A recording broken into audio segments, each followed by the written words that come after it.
Who's got questions for me? Anybody? No questions about the registration? No. Okay. How does prices goes with you all? Say that again. How does prices goes with you all? Like after we all signed in my application? Okay. The cost for the exam is the same. Okay. Yeah. So you would just give that paper registration to your VR counselor, and they will cut a check or use a credit card to pay it. Okay. Okay. I will send an email to her though. Which email? The email for the to the counselor, like the VR. You need me to send an email? I already did though. Oh, you did? Okay. All right. If your counselor has any questions, they can get a hold of Jake or I, and we'll be happy to walk them through it. Okay? Okay. All right. All right. Are we live? I don't think we're live. Oh, okay. I still have the here, Jake, look.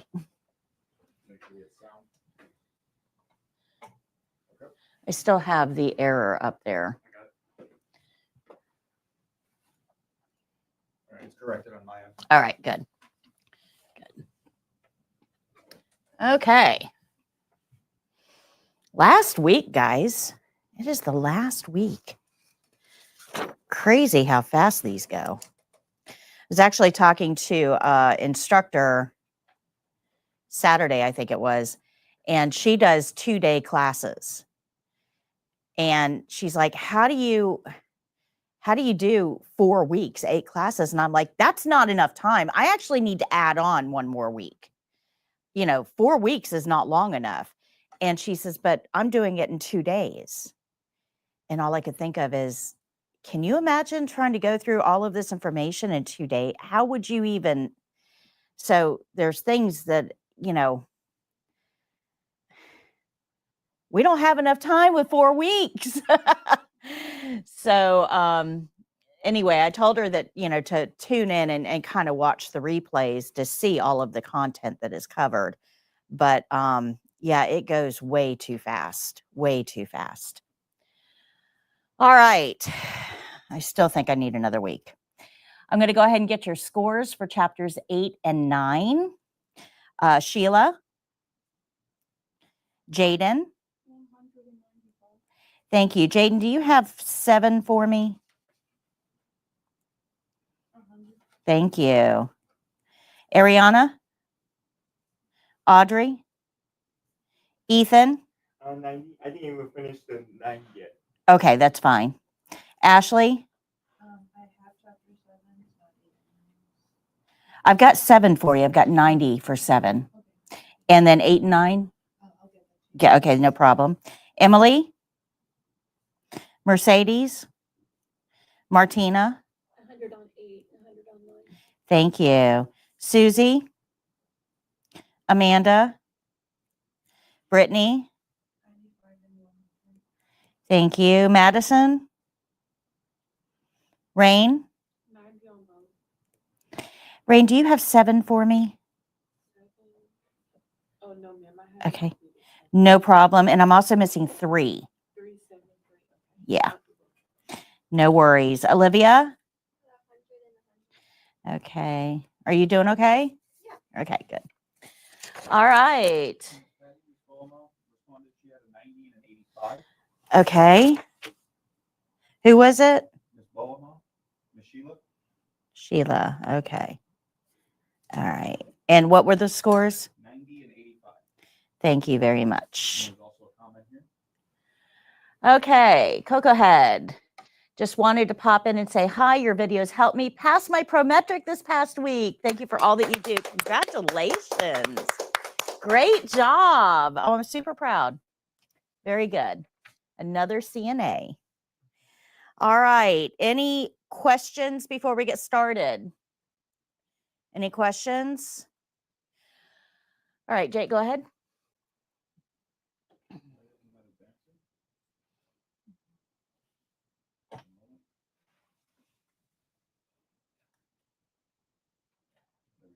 Keep going. All right, 1 class left, guys. Today is last skills day. We have 3 skills we're going to go over. I'm going to try to get them all done before break, and the rest of the class will be practice. So at this point, you don't really need to hear me talk as much as you need to get up and do. So remember I said the first 2 weeks I talk nonstop, and then I start working in some practice time. Well, today is one of those days. We're going to get to these 3 skills pretty quick. There's not a whole lot to teach you. You already know what you need to know for these skills. I'm just going to go over some of the finer details, some of the points that you may not think about right away. Okay, so today's pretty quick as far as instruction. On Wednesday, we're not going to go over skills at all because we're done with skills after today.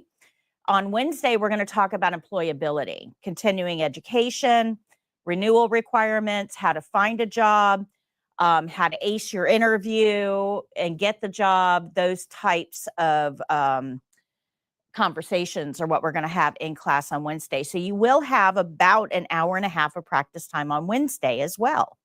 So lots of practice time, or probably about 2 hours on Wednesday. A lot of practice time built in between today and Wednesday. But if you have not registered for the test, you need to do so. The longer you wait, the harder it becomes.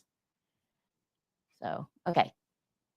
Game show will be July 1st is our next game show. So mark your calendars.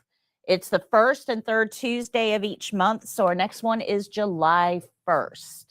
So the week after graduation. Go ahead. So we're at the point now that you guys should start to think about where you want to work. And it's not just enough to say, I want to get a CNA job. CNAs can work anywhere there's a nurse. Yeah, remember, we're nursing assistants. So if there's a nurse, then an assistant can be there. So you can work in nursing homes and assisted living facilities. You can work in mental health and hospitals. You can work in walk-in clinics. There's so many different places that CNAs are hired. But you have to start thinking about what's right for me. And your personality is going to play into this, because if you get into the wrong place for your first CNA job, chances are you're going to leave the industry altogether. You're just going to go, this isn't for me, and you're going to walk out. And that's a whole lot of time and money down the drain.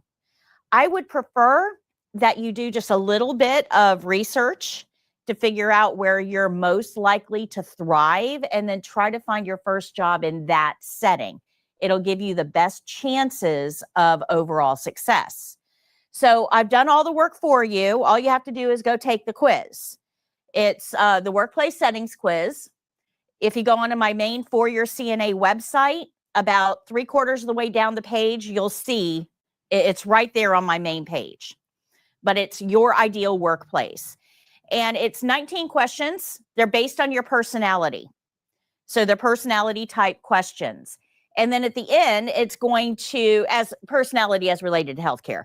And then it's going to give you your results. And it'll say, hey, based on your responses, I think that you would do best in a rehab center. And this is why. And it's going to go over the type of work in the rehab center. It'll go over the opportunity for advancement, the pay scale, the type of work that you would do there. It covers a whole bunch of information that you may not necessarily know right off the bat. And then below it'll be the other options, and you can click on those and read through them as well. So some of you are going to do fantastic with pediatrics.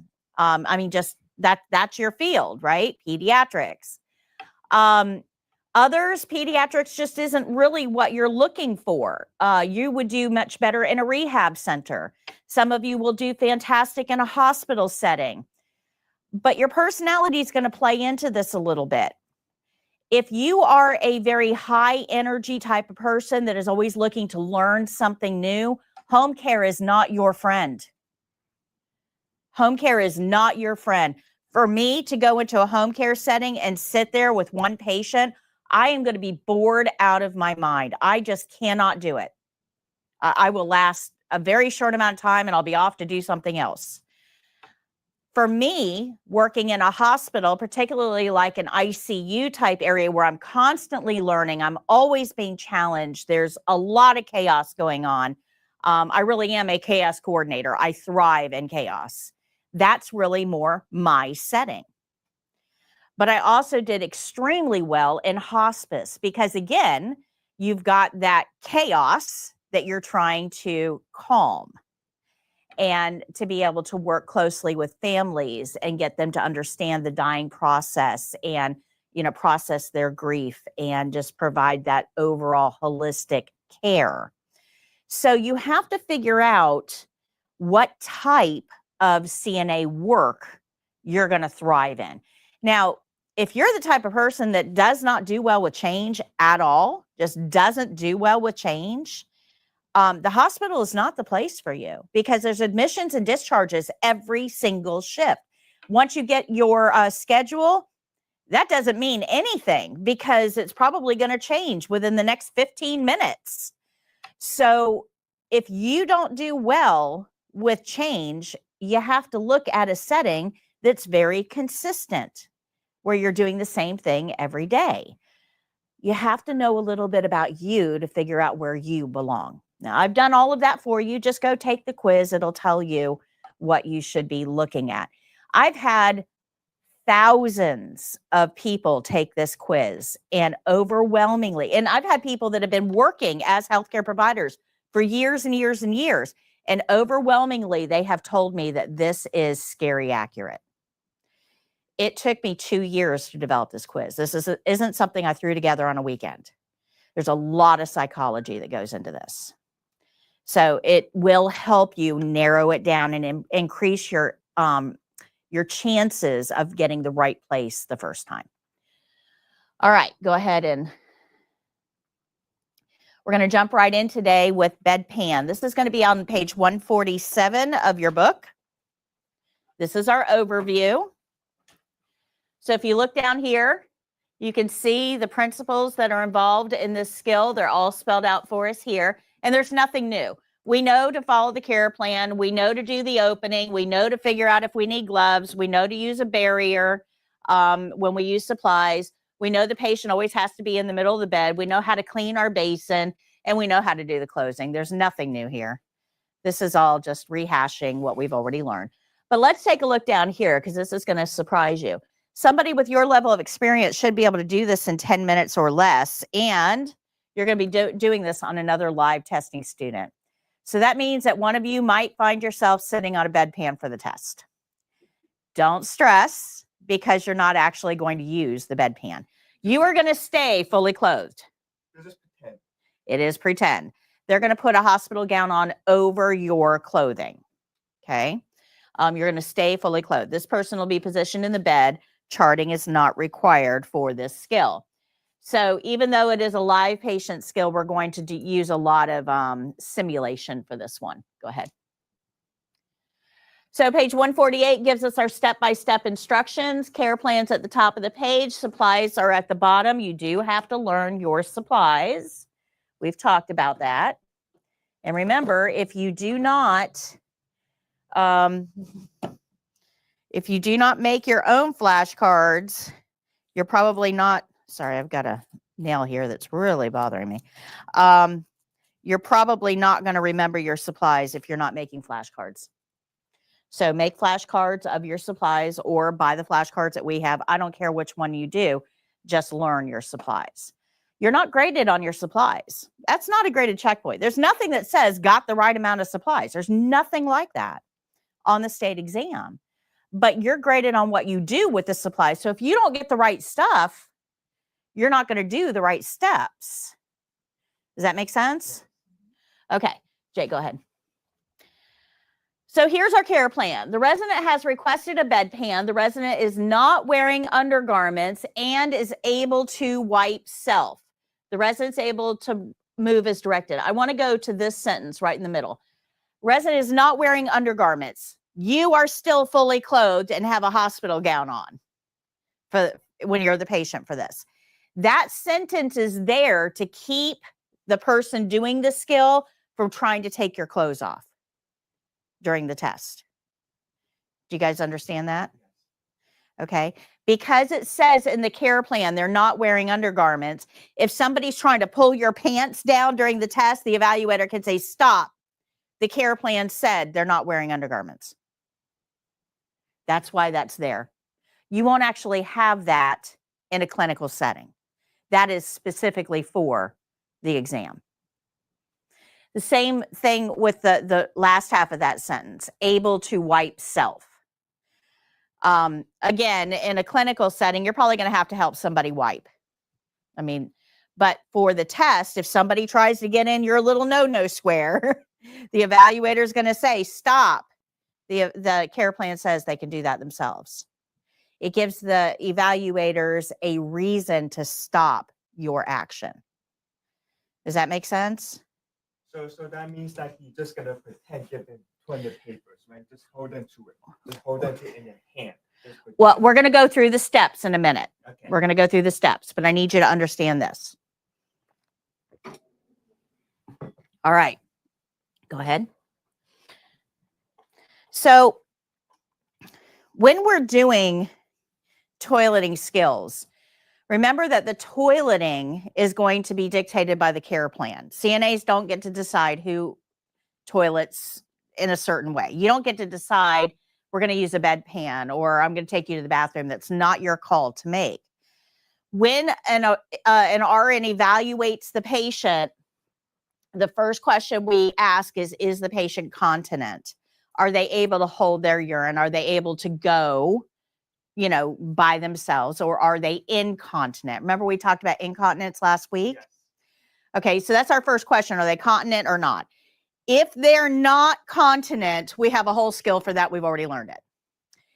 If they're continent, now we've got some decisions to make. My first question is, can the patient go to the bathroom by themselves? This would be like you guys, right? You have to go to the bathroom.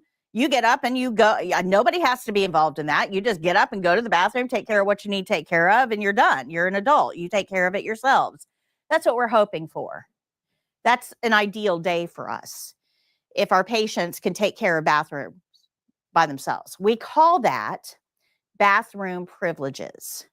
You'll often see that abbreviated as BRP. Bathroom privileges just means we're not involved. We like that. Sometimes, though, your patient can use the bathroom, but they're going to need a little help. Either help getting there, help while they're there, help getting back, help cleaning up, whatever.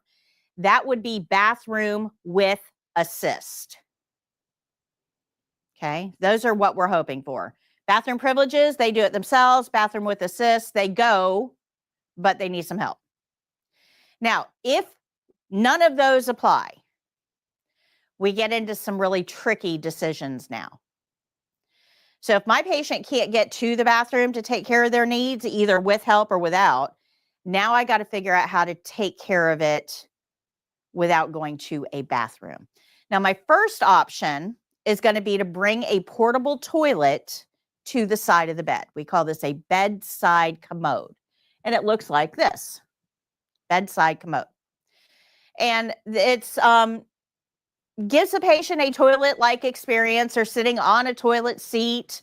Everything's going down. It's a toilet-like experience. But instead of going into a toilet that's going to get flushed, it goes into a little pot that the CNAs are going to empty.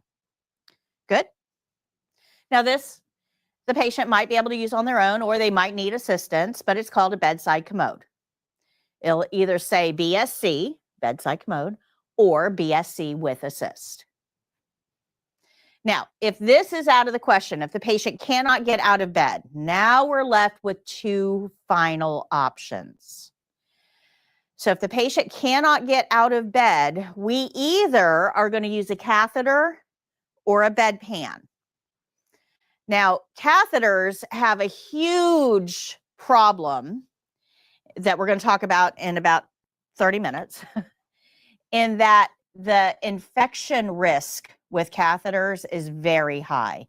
Catheters kill about 2,000 people a year, 2,500 people a year, because catheter-acquired infections are very, very hard to treat. And I'm going to talk to you about why in just a few minutes. So if the pee cannot come out on its own, Or if the pee comes out, but it's not a good idea to have pee coming out on its own, like if the patient has an incision in the area we don't want urine on, or if the patient has a sore in the area, like a bed sore that we don't want urine on. If the pee doesn't come out on its own or comes out in an area we don't want it to, we can use a catheter. Good. Yes. Other than that, we cannot use a catheter. We cannot use a catheter for convenience, ever, because catheters kill patients. So if the pee isn't able to come out on its own, or if it does, it's going to impact something else, we can use a catheter.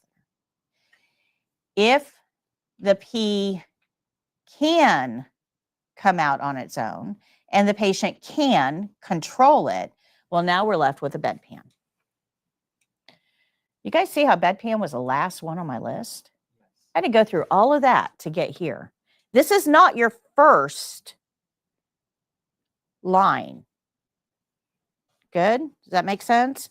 And yet CNAs often think that this is first on the list because this is what you are going to assist patients with. You're not really involved too much here unless they need a little help. You're not really involved too much here unless they need a little bit of help. You're not really involved too much here. CNAs are very involved here because you have to get the bedpan. You've got to put it under them. You're very involved here. So in the CNA mind, because this is what you're helping people with, this seems to be your first line. It's not. From a nursing standpoint, first line is way up there. Does that make sense? So I've got to combat your perception because you're going to be helping people with bedpans and then you're just going to think, well, everybody gets a bedpan. No. Let me explain to you the problems with this. It is a last resort for a reason. Do you guys remember talking about feeding a patient and how I said it's the very first skill we become independent at? And that affects you psychologically when you can't do that yourselves. Remember that? Okay, bedpan. Yeah, toileting is a skill that we become independent at very young. So when we're unable to toilet ourselves, it's going to affect us psychologically. But even worse than that is the fact that you have been trained from the time that you were this tall not to pee in the bed.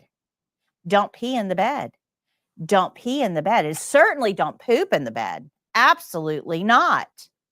Just because I put a plastic pan under your butt does not mean your brain is going to let you go. Does that make sense? Right? Remember that the skills that we learn early in life are those that are going to stay with us the longest.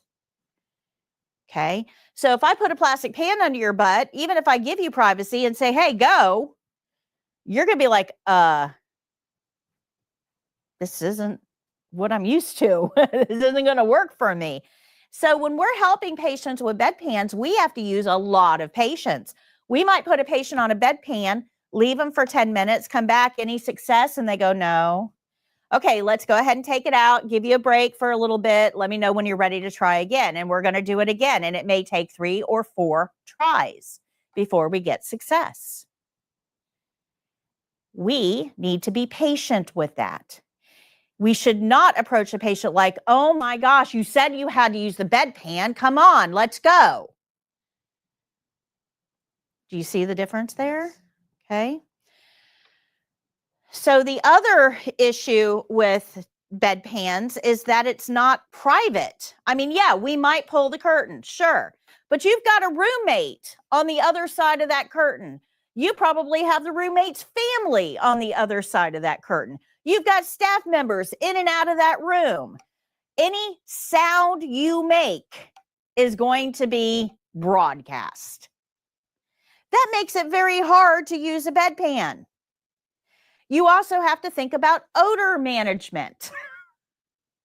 People are unwilling to use bedpans because what if it smells? These are all psychological restrictions, not physical ones. Psychological restrictions with using a bedpan. But let's talk about physical because we don't get off scot-free there either. Bedpans are always in the bottom drawer. This is a bedpan. Always handle it with gloves. Don't do what I'm doing. They are very uncomfortable. It's sticky too. Very uncomfortable. We're going to talk about that too. So let me explain something. When you put a bedpan underneath a patient, they don't hover up here. They sag into the bedpan. Their undercarriage sags down into the bedpan, which means that this plastic surface is only about that far from the patient's undercarriage. When pee comes out, it is pee under pressure hitting a flat plastic surface. You will get splashback. That is not comfortable in any realm. So your patient might start to go and then clench because we're not really used to feeling that splashback. You guys see how that could be a problem? Okay. So we have to understand the mechanics of this. Because the undercarriage is sagging down in, it's really hard to clean yourself afterwards. So you may have to help the patient clean once you take this bedpan away, because getting up and under, there's no room here. Does that make sense? Good. All right. So there's something that we can do to help this patient, and we have to ask the nurse. But if we get permission, this makes it easier for the patient all the way around. One of the things, when I have bedpan on my care plan, one of the things that I'm going to indicate is that whether we're doing intake and output or not. If we aren't measuring this urine, if patient's not on I's and O's, we're going to take toilet paper, make great big loops of toilet paper, 4 or 5 big loops, and we're going to lay it in the bottom of that bedpan. Now that absorbs the urine, we get less splashback. They're less concerned with the sounds. Okay, and it does help trap a little bit of the odor. So that's a great way of managing bedpan, is to line the bottom of it with toilet paper. Now, some CNAs, I don't know why they do this. It's not best nursing practices. Some CNAs will slip a plastic grocery bag over this. Yeah, so I want you to think about how uncomfortable that would be to urinate on crinkly plastic, right? It's not really going to, it may help a little bit with solid waste, but you can't flush that bag. You put that bag down the toilet and it'll clog up the toilet. So now you're having to rinse the fecal waste off of a bag, and that's just, don't do that. Use toilet paper. If you want to put something in the bottom of it, use toilet paper, the one thing that can go in the bathroom or in the toilet. Does that make sense? Good. All right. The second thing, if I've got a bedpan that I'm going to be using with a patient, the second thing that I'm going to consider is this part. This is the seat of the bedpan. This goes under the butt. The butt's going to sit on this, but it's plastic. And what's your patient's body temperature? It's going to go down. Well, no, what's our normal body temperature? 98.6. So 98 degrees is hot, isn't it? If you walked outside and it was 98 degrees, you're automatically going to say it's hot. What do you think is going to happen when you put bare skin on here for a significant amount of time? Do you have a car that has leather seats or leather-like seats? Sit on that for a few minutes in the summer and you end up sticking to it. And that's what happens here. Your patient is going to stick to this bedpan. So when you try to take this out, you've got liquid in here. You try to take this out and you're like pushing and pulling, and whatever's in here is going to go everywhere. So an option that you have is to put powder on here, cornstarch or powder of some sort on here. And that allows it to slide under the patient and slide out super easy. Good. Does that make sense? Good. Coco says, I've heard that explaining to the resident helps them go. Telling them like there may be splash, it may amplify sounds, but don't worry, this is a safe place. Yeah, that any reassurance that you can give the patient is a very good thing. I'm going to give you another strategy here in a minute too, but good job, Coco. Certainly talk to your patient. So if you're going to use a bedpan, you should ask the nurse 2 questions. Can I put toilet paper in? Can I put powder on? This is going to simplify the whole process for your patients. Does that make sense? Good.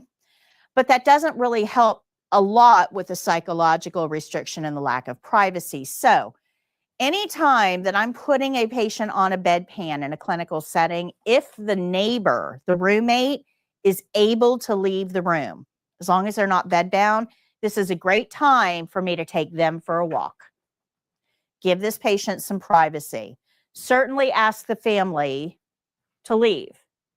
You know, I'm going to ask you to step outside for a second, go grab a cup of coffee. You can come back in a few minutes. We're doing some personal care with the roommate. But get as many people out of that room as possible. You can also turn the water on. There's many studies that show that the sound of water helps with urinary letdown reflex. Now, this used to be really, really popular back in the 80s. Little girls, we learned a lot about toileting from little girls and slumber parties. That used to be a trick that little girls would play on other little girls in slumber parties. The first person to fall asleep, you put their hands in warm water. And what do? They pee themselves, usually in their sleep. They aren't even aware of it. So we can actually learn from that. So if you have somebody who's trying to urinate and having a hard time and we've got the water running, we can put their hands in a basin of warm water. And that helps relax them and relaxes that urinary letdown reflex. Pretty cool, right? So didn't know you could learn from a 12-year-old girl. So I like to, whenever possible, if I know my patient has to have a bowel movement and it's been a day or two and they're concerned about odors, those are all very natural, normal things to be concerned about. You're not in a bathroom. You're not in a private place. So sometimes I'll take care of odor management preemptively. I'll use an air freshener or light a match or, do something to help mitigate the smell so that the patient isn't quite so fixated on that. Does that make sense? Good? Do you guys have some better understanding of bedpans now? It's not just as easy as throwing one under somebody and saying, there you go. We have to start thinking about the psychological impacts of this as well as the physical. All right, Jake? All right. So our care plan says our patient can move and roll as directed. So that makes this so much easier. We're going to ask our patient to lift their hips so that we can get the bedpan under them. But we know that whatever's going into this bedpan is probably going to slosh around. So we want to protect the bed. And we're going to put a chucks under them. And we're going to use the same method that we've learned for everything else we put under the patient. Clean rolls toward me, dirty rolls away. You guys remember that? Yeah, that same thing with the chucks. We're going to roll it toward us, put it under the patient, and roll it away. So once you get the chucks on the bed underneath the patient, then we can put the bedpan under the patient. Go ahead. And when we put the bedpan, the wider end of the bedpan goes up under the butt, right? It looks like a toilet seat. It's where the butt goes. Imagine perching on this for a couple of, that would be uncomfortable. Don't do that.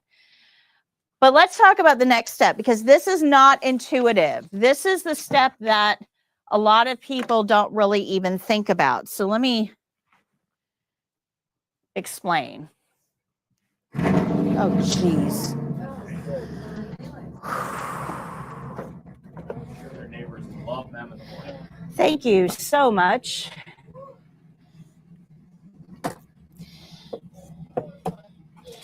Yeah, I almost just said a word. Okay, so I'm going to give you a visual demonstration here. If we have a patient laying in bed, okay, and we're going to put the bedpan under the patient. This is my bedpan. If I put the bedpan under the patient, what does it do to their middle? It's going to stick under. Yeah, it raises their middle up. How many of you ladies can pee uphill? That's what we're asking them to do. We're asking them to pee uphill. Now, if you think that's hard, try imagine having a bowel movement uphill. You're not going to be effective. Not at all effective. So this is not using a bedpan. We don't just stick a bedpan under them and walk away and say, okay, good luck. We have to get them into a normal elimination position. That means that once we get the bedpan under them, we have to put the head of the bed up so they're in a normal elimination position. Does that make sense? This is the most important part of using a bedpan. If you don't put that head of the bed up, not only are they not going to be effective, but if they are able to go, it's going to run right up their back and into their hair. And that is really high on my gross meter. Really high. So when you put the bedpan under the patient, the most important step is to get the head of the bed up.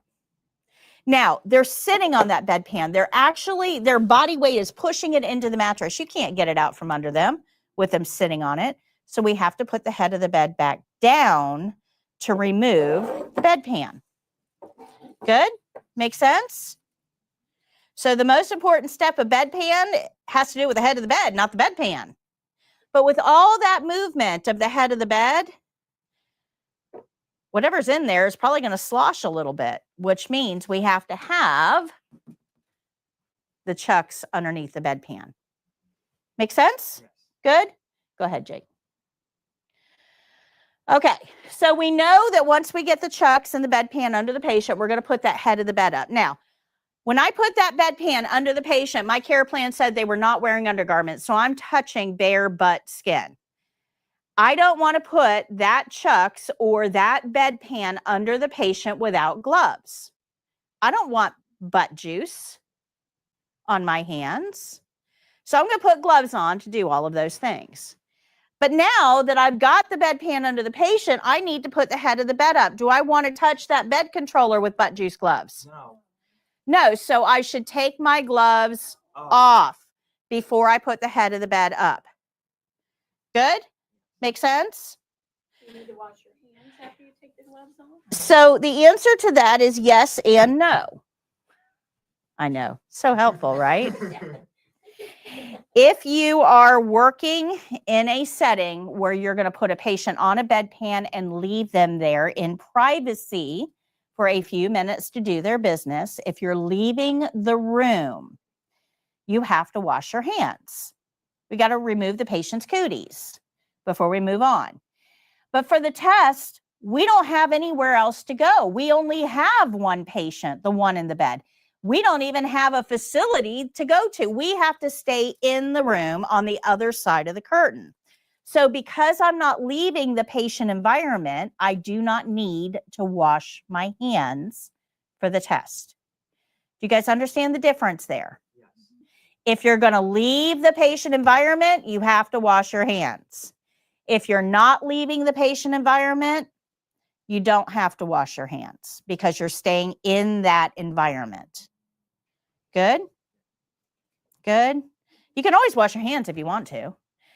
I need that water running anyway, right? For the sound, for the urinary letdown reflex, and to mask some of the sound.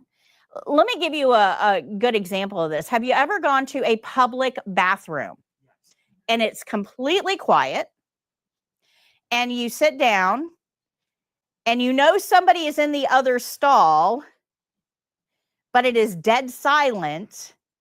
How awkward is it to start peeing? It is.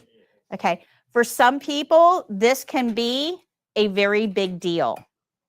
For others, it's like, yeah, it's no big deal. Everybody pees. But everybody has a different emotional outlook on this. Does that make sense? Okay. So the more sound masking we can use, and this is why in most settings, there's some sort of music in bathrooms. And it's to get rid of that silence. Yeah. So you keep them calm. Yeah, because there's an emotional component to this. Isn't that funny? Okay, so we've removed our gloves. We put the head of the bed up. And for the test, we're going to stand on the other side of the curtain while they go. But before we leave them, before we go onto the other side of the curtain, our care plan told us that they could wipe themselves. So what do we need to give them? The toilet paper. Toilet paper. They've also got to let us know when they're done. So what else would they need? The call light. So before you leave the patient environment, go ahead, Jake. We're going to give them the call light and the toilet paper because our care plan said that they can wipe themselves. They're going to take care of all this on their own. They just need the tools to be able to do so. So you're giving their toilet paper, the call light. We're going to step on the other side of the curtain, and all we're going to do now is wait. Once they say I'm done, or they say beep, beep, or whatever happens to let us know that they're done, go ahead, Jake. We're going to lower the head of the bed. Once we get them in that flat position, we're going to take out the bedpan and the toilet paper. But do we want to do that with gloves or without gloves? Our bedpan is full of pee. We need, go ahead, Jake. We need to put gloves on. And then we're going to take the toilet, the bedpan and the chucks out. And we want to do that together. So I'm going to take that bedpan and chucks out together.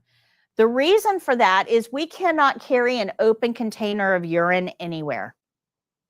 You just can't do it. You cannot take an open container of urine anywhere. If you trip on your shoelaces, you're going to go face first into that bedpan. That's pretty gross. But it's also a privacy issue. Nobody needs to see what's in there. It's a privacy issue. So we're going to take the chucks out. When we take the bedpan out, wrap the chucks around the bedpan like this. And that conceals whatever's in there. But it also provides a barrier to keep the, that waste from going anywhere. And we're going to take it to the bathroom. Once we get it to the bathroom, Jake, we're going to dump it in the toilet because it's waste, human waste. We'll dump it in the toilet. We're going to throw the chucks away, and then we're going to rinse the bedpan. That rinse water will go into the toilet as well. Then we're going to set it down, disinfect it if you need to. For the test, we don't need to. That bedpan's only used by that one person. That's it. No one else. So just rinse it. That's all we need to do for the test. For me, in a clinical setting, I want that disinfected. It held human waste. We're going to put it in a warm, dark environment. I want it disinfected. So my care plans are going to tell you to spray it with a disinfectant when I'm running a care plan. I just think that's good practice, right? But for the test, we're not disinfecting anything. Nobody cares, though. Nobody cares. So we're going to dry it. We're going to put it away. Remember that we need a paper towel to open the drawer to put it away. And we're going to pick up the toilet paper on the way. Good? Go ahead, Jake. So once we've got everything put away and we've removed our gloves, we're going to give the patient a hand wipe. They have wiped themselves. We know they did. The care plan told us they did. So we have to have a way of helping them wash their hands. So we're going to give them a hand wipe to wash their hands. You don't want to have gloves on when you're handling the hand wipe container. So we remove our gloves. We get a hand wipe and hand it to them. And I'm going to get a paper towel to collect that hand wipe. I don't want to touch it. I know where the hands have been. So paper towel to collect the hand wipe and throw it away. Good? Questions so far? Now I can pull the sheet up and remove the privacy blanket. Go ahead, Jake. Once I take care of that privacy blanket, put it into dirty linen, I can do my closing. Go ahead. Now I want to talk to you about this. This is called a bedpan cleaner, and you're going to see this. Let me leave that out.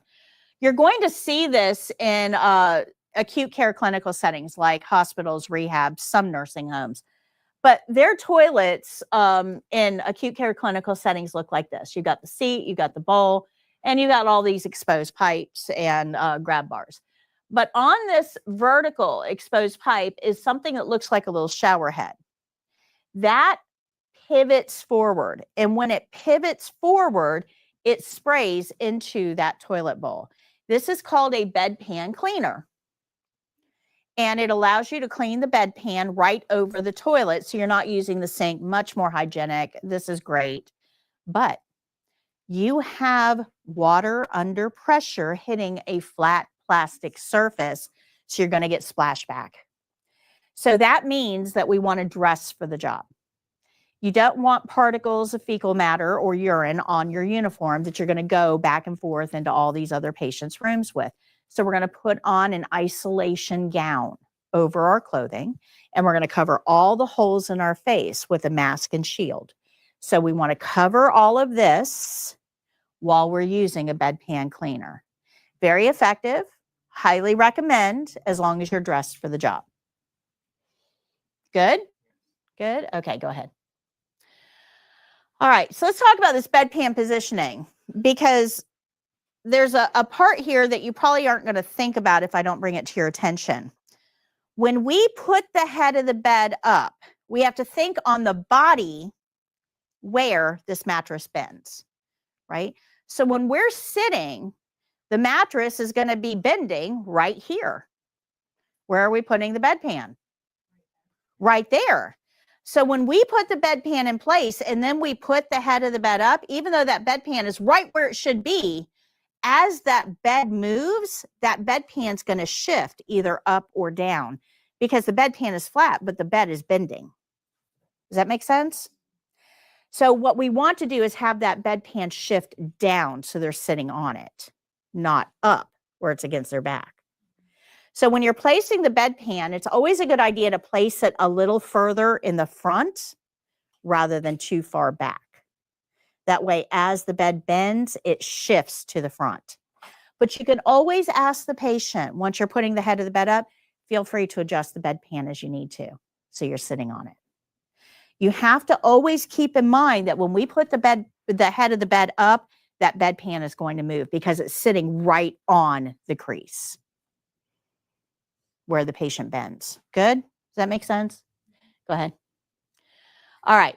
So here are our test-specific steps. We're going to ask our patient to lift their hips. If they can't lift their hips, we can roll them, put the bedpan under their butt, and roll them back on the bedpan. To take them off of it, you hold the bedpan flat and roll them off of it. Make sure you're holding that bedpan flat, though, because otherwise it'll dump. We're going to put the chucks under the hips. We'll position the bedpan under the patient, ask them if it's comfortable. Take our gloves off and raise the head of the bed. Give them their toilet paper, their call light, step on the other side of the curtain, and wait. You can turn on the water if you want to. In a clinical setting, we're not going to do any of that for the test. Once they say they're done, you're going to come in, put the head of the bed back down, put your gloves on, take the chucks and bedpan out together, take it to the bathroom. Remember, there's nothing in it for the test. It's an empty bedpan, but we're going to pretend. We're going to dump the pretend urine into the bedside commode or the toilet, whatever's there. We're going to rinse it, dump that in your toilet, and then we're going to dry it and put it away with a paper towel. We'll grab the toilet paper on our way. Remove your gloves, give them a hand wipe, take the blanket away, do your closing. That's the whole skill. Good? It's actually, they give us 10 minutes to do this. It doesn't take 10 minutes because remember, your patient isn't actively going. As soon as you get that everything set up and you step on the other side of the curtain, they're going to say, I'm done. And we're going to come back. Okay, there's not going to be really any wait here. So this does not take 10 minutes. Any questions on this? Let me go ahead and show you the video. Can you lower that to 75? Just hit the down button. Yeah, it's a little warm in here. 75, or I'm sorry, 73. Yeah, 73. Otherwise, you guys will start counting penguins.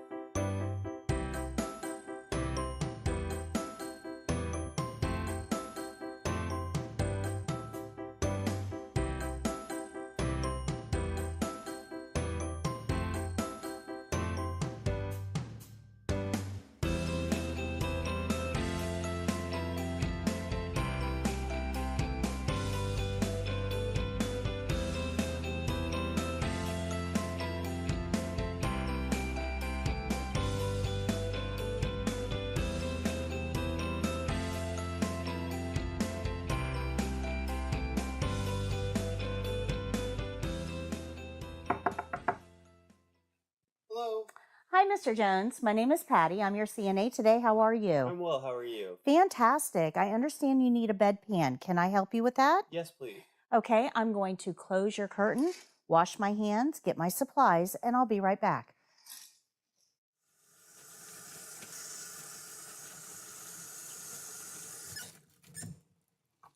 After I've washed my hands, I'm going to get my supplies. I'll start with a barrier, unfolding it with the absorbent side facing up, and this is going to give me a clean place to put my clean supplies. And we're going to start with the chucks, and then I'll move over here to the patient environment. I need a set of gloves, a second set of gloves, hand wipes,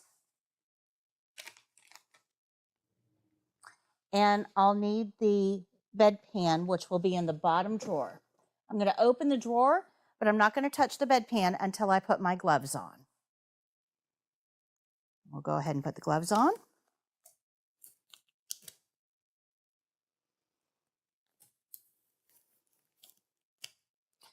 I'll take the barrier and prepare it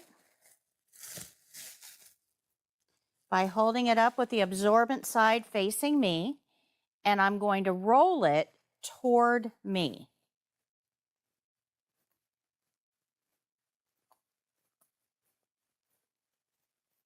And we're going to set that aside. I'll get the bedpan and the toilet paper out of the drawer, and we'll put those on the bedside table. Now we're ready to start the skill. Okay, Mr. Jones, I'm going to ask you in just a moment to bend your knees and put your feet flat on the bed, and you're going to lift your hips up for me so I can unroll this chucks underneath you. This is going to protect your bedding while you use the bedpan. Okay? So I'm just going to loosen this sheet up a little bit so we've got some working room. I'll take my prepared chucks, and we're going to place it on the bed where we're going to unroll it under the patient. It needs to be under the middle of the patient where the bedpan is going to go to protect the sheets from becoming soiled. Mr. Jones, can you bend your knees? And I want you to lift your hips as high as you can go. Thank you. I'll unroll that chucks all the way to the other end. Okay, you can relax. There you go. Now we're going to put the bedpan under the patient. The wider end of the bedpan goes under the patient's buttocks. So this will be toward the foot of the bed. Mr. Jones, can you lift for me? Thank you. Go ahead and come down. Make sure that that's centered appropriately. All right. And now I can remove this set of gloves. We'll throw these gloves away, and I'm going to put the head of the bed up. Mr. Jones, I'll put the head of the bed up now. That bedpan may shift a little bit. Feel free to move it as you need to, and let me know when you're comfortable. And you can relax your legs.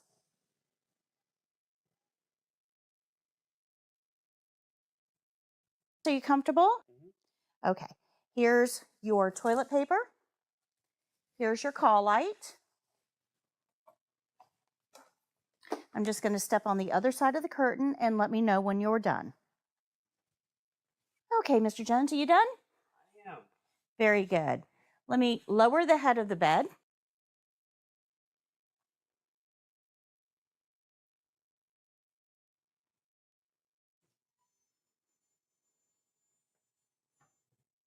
There we go. And I'm going to put my gloves on.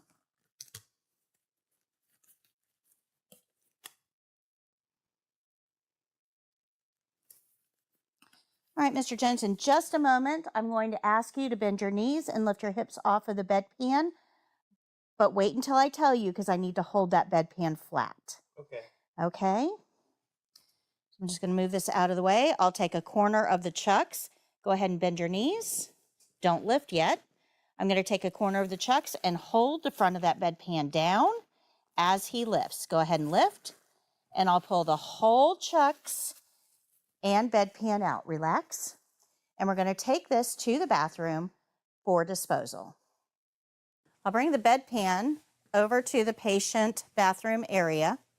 We'll unwrap the chucks from around the bedpan and dispose of the chucks. And then we're going to dispose of the contents of the bedpan into the bedside commode. For testing, this is a simulation skill. There will not be anything in the bedpan, but we're still going to follow through with the simulation. We'll lift up both the seat and the lid. We're going to dispose of the contents of the bedpan into the bedside commode or toilet. And then we're going to rinse the bedpan. We want to put the rinse water into the commode as well. Now I'm going to set the bedpan down into the sink, disinfect it per facility policy, and then use a paper towel to pick it up. I'll take a paper towel to dry the inside. Throw that away. Another paper towel to dry the outside. Throw that away. And then one more for the drawer. Now that I've cleaned the bedpan, I'll get the toilet paper, place it in the bedpan, open the drawer with the paper towel, and then we're going to position this bedpan in the drawer and close the drawer with the paper towels. I'll then throw these paper towels away. We're going to remove the gloves and throw those away. I'll get a paper towel.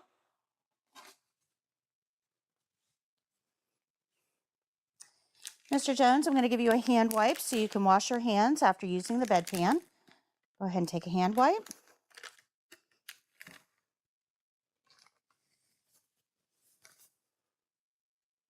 And then I'll collect that hand wipe after you're done with the paper towel. Thank you. This keeps me from touching the hand wipe. We'll throw this away. We're going to throw the barrier away.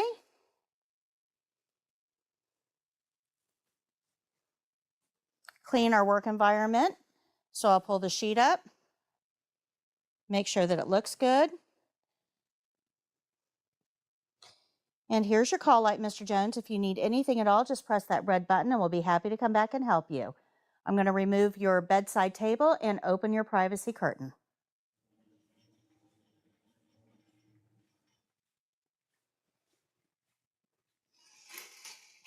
Is there anything else I can get for you while I'm here? No, thank you. Are you comfortable? Yes. Would you like a magazine before I go? No, thank you. Okay, your bed is in the low position. Your environment is clean. I'm going to go wash my hands.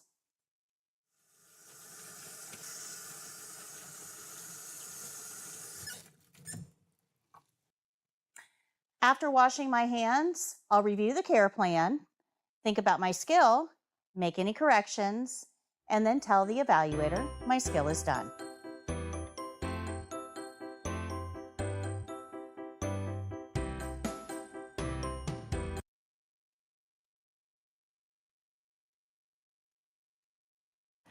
There's something that I want to point out that's on the video that is different than what I just showed you. On the video, I did not use, actually two things. I did not use a privacy blanket.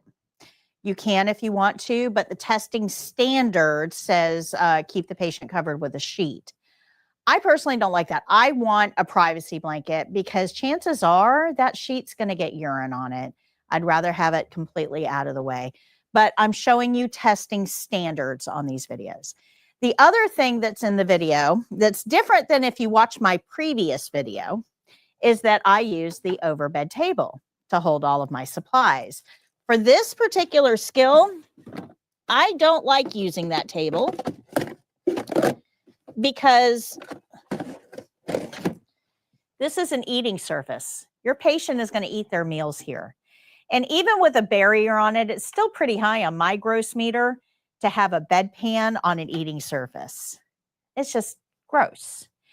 So I don't like using this table when I'm helping somebody with a bedpan. I don't like putting a bedpan on the table. I will open the drawer and just leave the bedpan in the drawer until I'm ready to use it. And then I take it out of the drawer and put it under the patient. So it never has to go on the table. But again, for testing checkpoints, do it the way I'm showing you in the video. Okay, good. Does that make sense? That's why this one is kept till the end of the program, because there's some things at the testing checkpoint to ask us to do that I don't like. But I want you to have a good understanding of our principles before I tell you to deviate from them. Good? Good. Okay. So now the next two skills, I'm going to talk about both of them. And then I'm going to show you the two videos back to back. And that will end us for today. All right. These two skills, although for the test, they are independent skills. Catheter care is a skill all by itself. Emptying the drainage bag is a skill all by itself. But in a clinical setting, these two go together. Okay. When we do catheter care, we empty the drainage bag. So I'm going to show you, or I'm going to talk about both of these because they go together. I'm going to show you the two videos. But remember, if you get these for the test, you're going to do your opening, catheter care, closing, opening, drainage bag, closing. They're two separate skills. Does that make sense? Everybody with me? Okay. So on page 158, this is our overview of catheter care. And again, there's not much to teach you here, guys. You already know the principles involved. So if you look down here, you can see all the principles. They're all spelled out for you here. And basically, it's everything but shoe rules. So just like peri-care. This is a whole lot like peri-care, actually. Skill specific is here and test specific is here. So somebody with your level of experience should be able to do this in 15 minutes or less. Now, I want to remind you that peri-care was 17 minutes. This, 15 minutes. So this is actually quicker than peri-care. It's very, very similar to peri-care, but it's a little bit quicker. This is going to be a mannequin skill. The mannequin will be in bed. Go ahead, Jake. Step-by-step instructions are here. Care plans at the top. Supplies are at the bottom. Go ahead. And if you remember peri-care, let's do a quick review from peri-care. This. We changed the chucks out from under the patient to get them on a clean chucks. We cleaned the peri area using that leaves method. Center, side, skin fold. We washed, rinsed, and dried the peri area. And then we turned the patient over and we washed their backside. Up the center crease, one cheek, the other cheek, up the center crease, again, using that leaves method. And then we changed that chucks again. This was peri-care. You guys remember peri-care? All right, go ahead. Catheter care is similar. Instead of changing the chucks, we're just going to put one there because there isn't going to be one at the start of this skill. So we're going to protect the bed with the chucks. Then we're going to do peri-care. So middle, side, skin fold. That doesn't change. What changes is we're not going to do anything with the backside. We don't turn them over. We don't clean them. We're going to clean the tubing instead. So peri-care is front and back. Catheter care is front and tubing. Good? That's why we get a little bit less time, because it's quicker to clean the tubing than it is to turn the patient over and clean their backside. Good? All right. So we have to talk a little bit about catheters. Catheter care is usually done once per shift. Remember, peri-care is every 2 hours around the clock. Catheter care is only once per shift. And catheter care means we're going to clean the skin and the tubing. That's what we're cleaning. But part of catheter care is also to inspect the bag and the tubing to make sure that it's hanging on a non-moving part of the bed and the tubing is not coiled near the floor.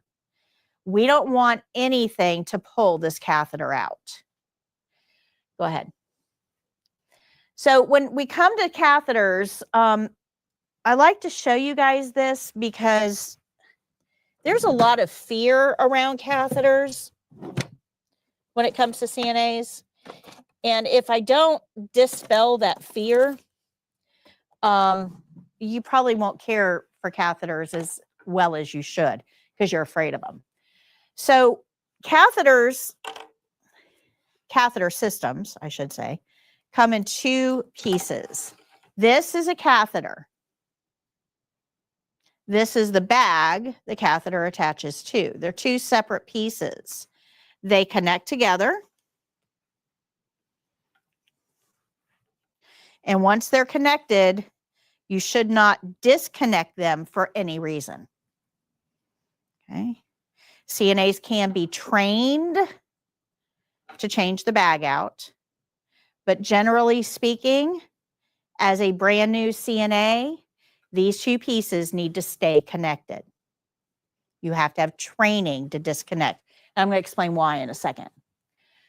So make sure the bag is closed, especially after draining. Had one the other night where the bag wasn't closed and the privacy bag. Yeah, absolutely.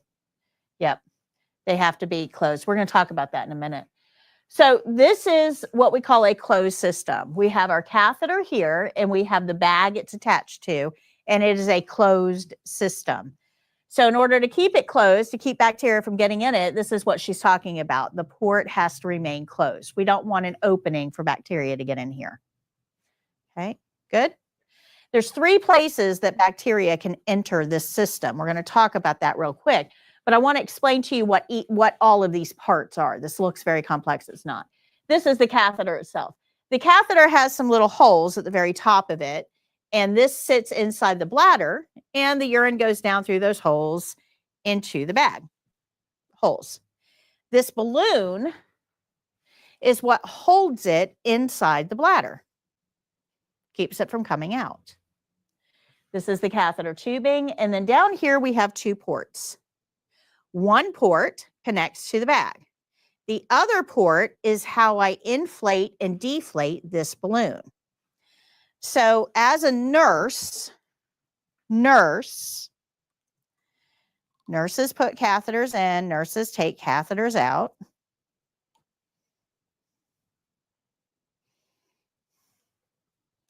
As a nurse, when I put this catheter in, that balloon's going to be deflated.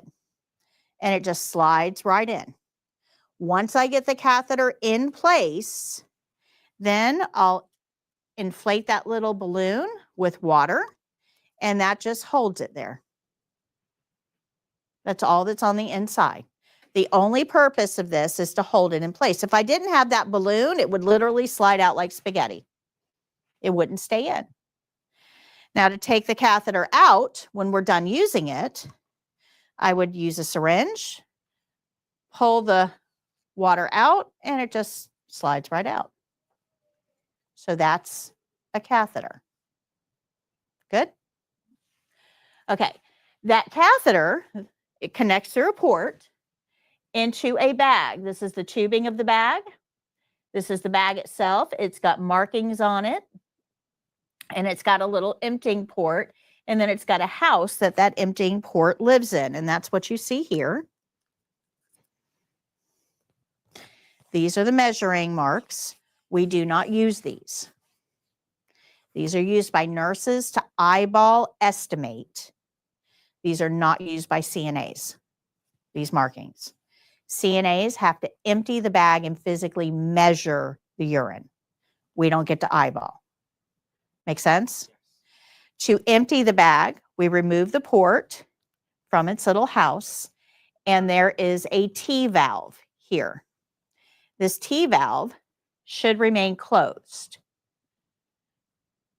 When we go to empty it, we open the valve, empty the urine into a cup, and then close the valve.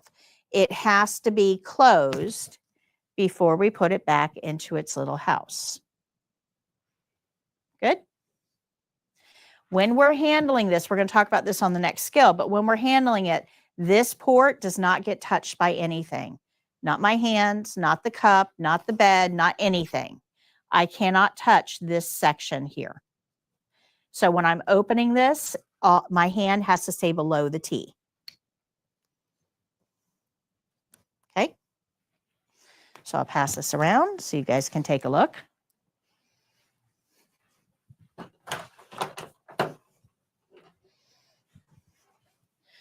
Go ahead, Jake. Next one.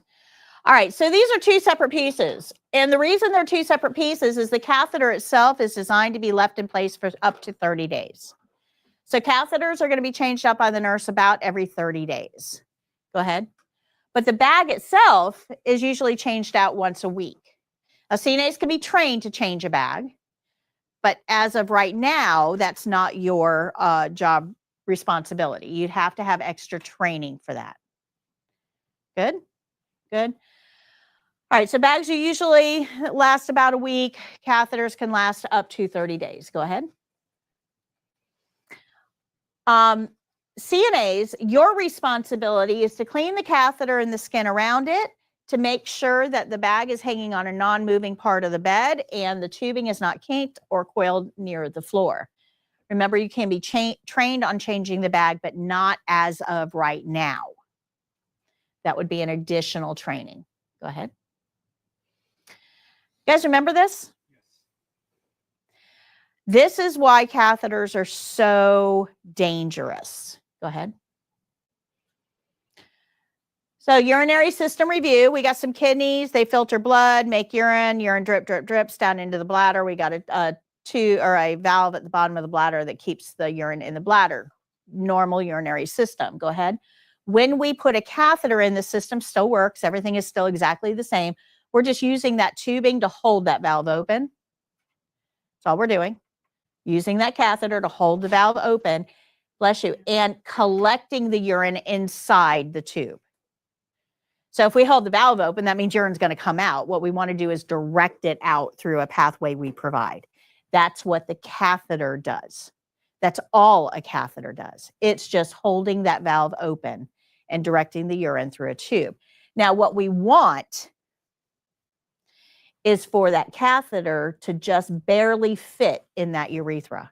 We want it snug. Because if it's too loose, if it's got a gap like this and we're holding that valve open, what's going to happen? Yeah, pee's going to come out and we're going to get leaking. Does that make sense? So when we put a catheter in, it's got to fit snug. Patients feel this as discomfort. There's something there that doesn't belong. It's kind of like, have you ever worn earrings that were just a bit too heavy? Or a turtleneck that was a bit too tight? It feels uncomfortable. Well, that's what your patient is feeling here. And it's because we want it snug so that urine doesn't leak around it. So the patient stays dry. Does that make sense?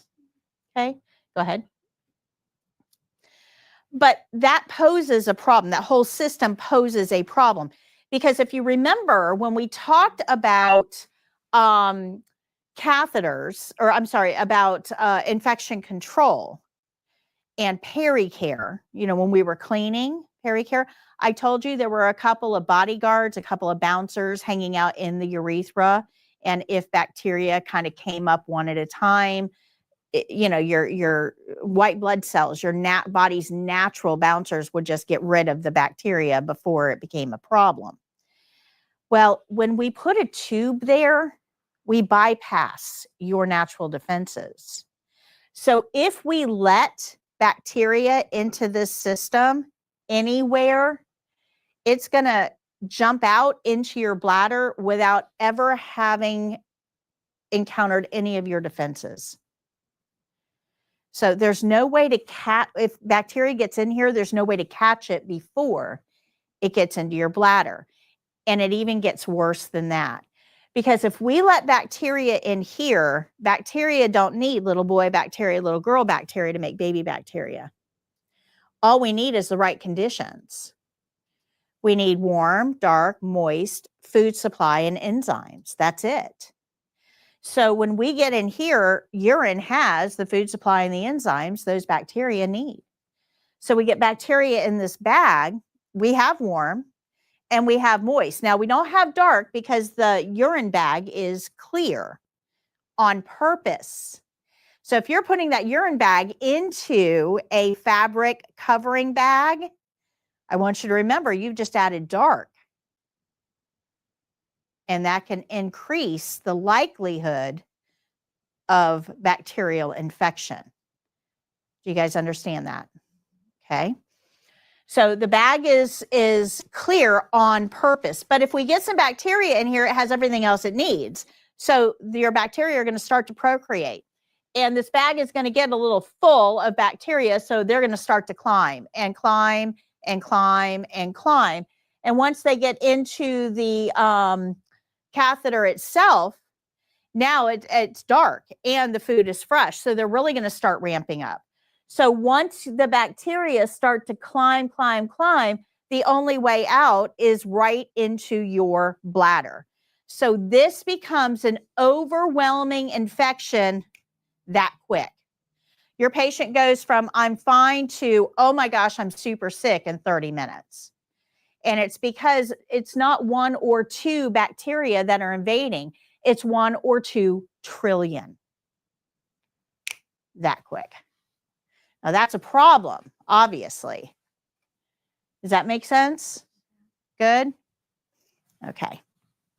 Give me a second.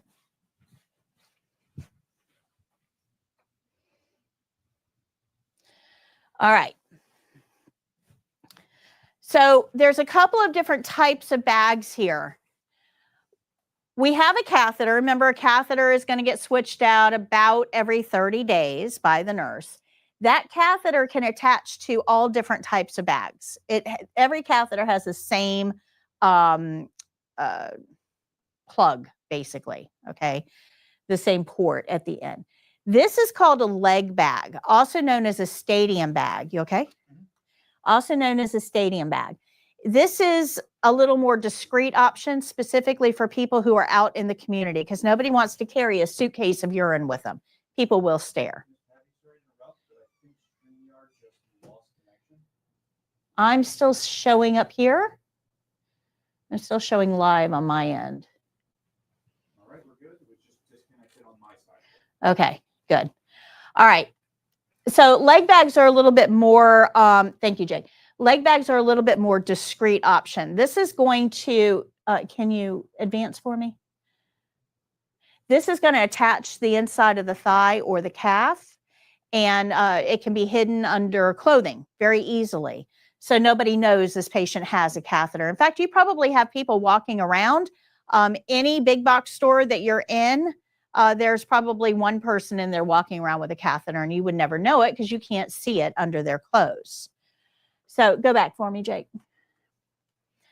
So we have leg bags, and then we have bedside bags. These are usually used in a clinical setting. They're bigger. They're going to hold more. These only have to be emptied usually once a shift. Good. So clinical settings, usually this is out in the community. But both of them attach to the same port. Go ahead. One more. All right. This port where we empty the bag is really where our biggest threat is. If we don't take super care of this and we allow the end of this port to touch something that allows bacteria into the bag, then that bacteria isn't going to stay in the bag. That bacteria is going to procreate, and it's going to climb, and eventually it's going to end up in the bladder. And that's why when we empty the bag, we've got to take super, super close precautions not to allow the end of that to touch anything. Go ahead. So when this happens, as the bacteria travel, they continue to procreate. So it's not just the bacteria that are climbing, it's the bacteria and all of their offspring and all of their offspring and all of their offspring. And let me explain to you how quickly this happens. You have one bacteria and it splits in half. We now have 2. And those split in half. 4, 8, 16, 32, 64, 128. 356, 612, 1024. Do you see how exponentially this? So all it takes is one bacteria to end up with trillions. That's how they multiply. It's not just one bacteria has a baby and then that one has a baby and then that one. It doesn't work like that. Does that make sense? So catheters are extremely dangerous for your patients because all of those things are hidden inside this system. We don't even know they're there until it's too late. Good. We don't go around putting catheters in healthy people most of the time. We put catheters in people that have something else going on, an illness, an injury, a surgery, but their immune system's busy fighting something. We give them an overwhelming infection, chances are they're not going to be able to fight it. And this is what's going to kill them, not what they came in with. Now, it used to be back in the 70s when you went to a hospital for anything, we gave you an IV and a catheter. It was just like standard issue, just like your slipper socks, right?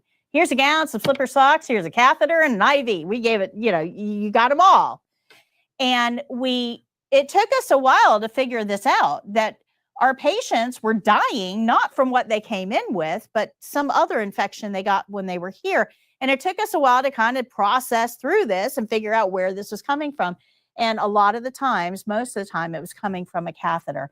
So we now don't use catheters unless there is absolutely no other option.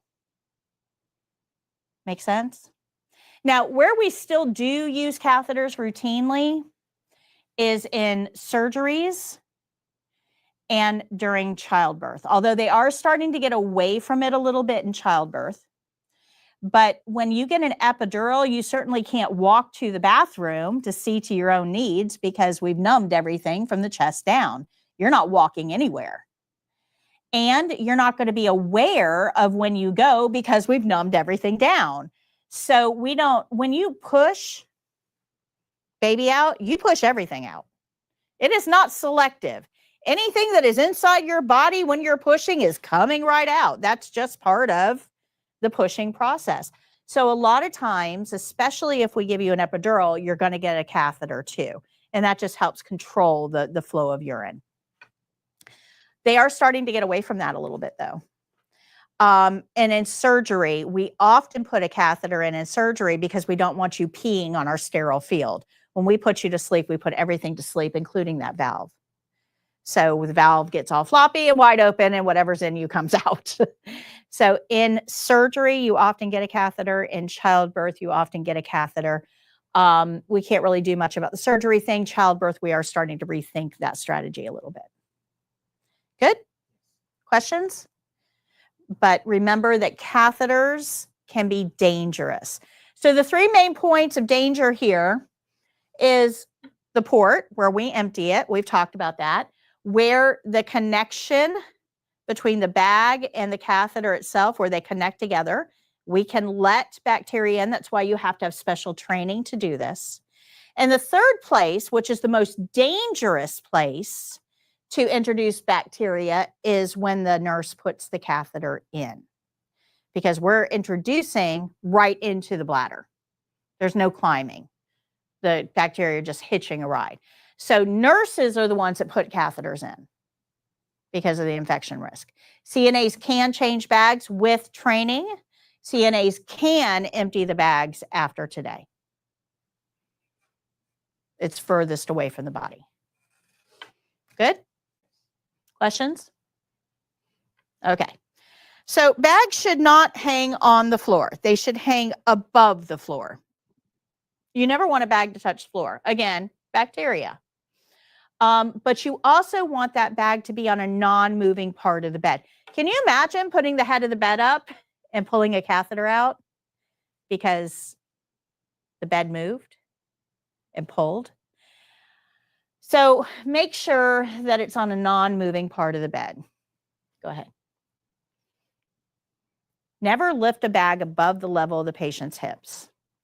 This is recycled urine.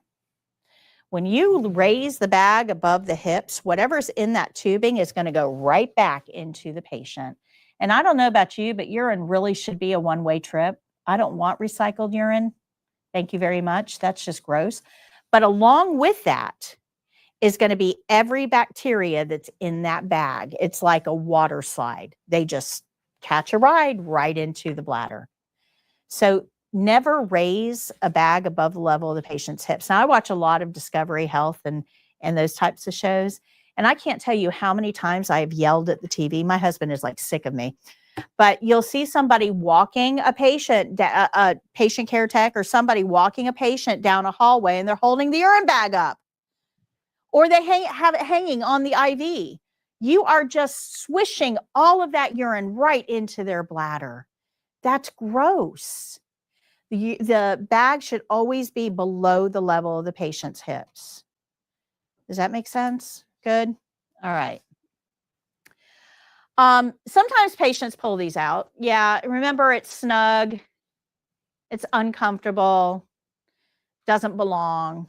And your confused patients will often tug at catheters. If you see a patient tugging at a catheter, remind them not to do that and let the nurse know. If they pull it out, let the nurse know right away. Do not delay. I've only got about 45 minutes to make a decision once a catheter comes out. When a patient pulls a catheter out, this balloon, remember the balloon is big, right? That balloon is going to go through a space that big. We're going to get tissue tearing. You're going to see a little blood. Your patient's fine. They're not going to die. Everything's okay. But can you imagine peeing through that? It's going to sting. It's way uncomfortable. It's like peeing razor blades. It's horrible. Now, on top of that, every injury produces inflammation or swelling to the area. I've only got about 45 minutes before that area is so swollen, I can't get another catheter in. So if the patient needs the catheter and you don't tell me that the catheter came out, there is nothing I can do until that swelling goes down. Nothing. We're stuck.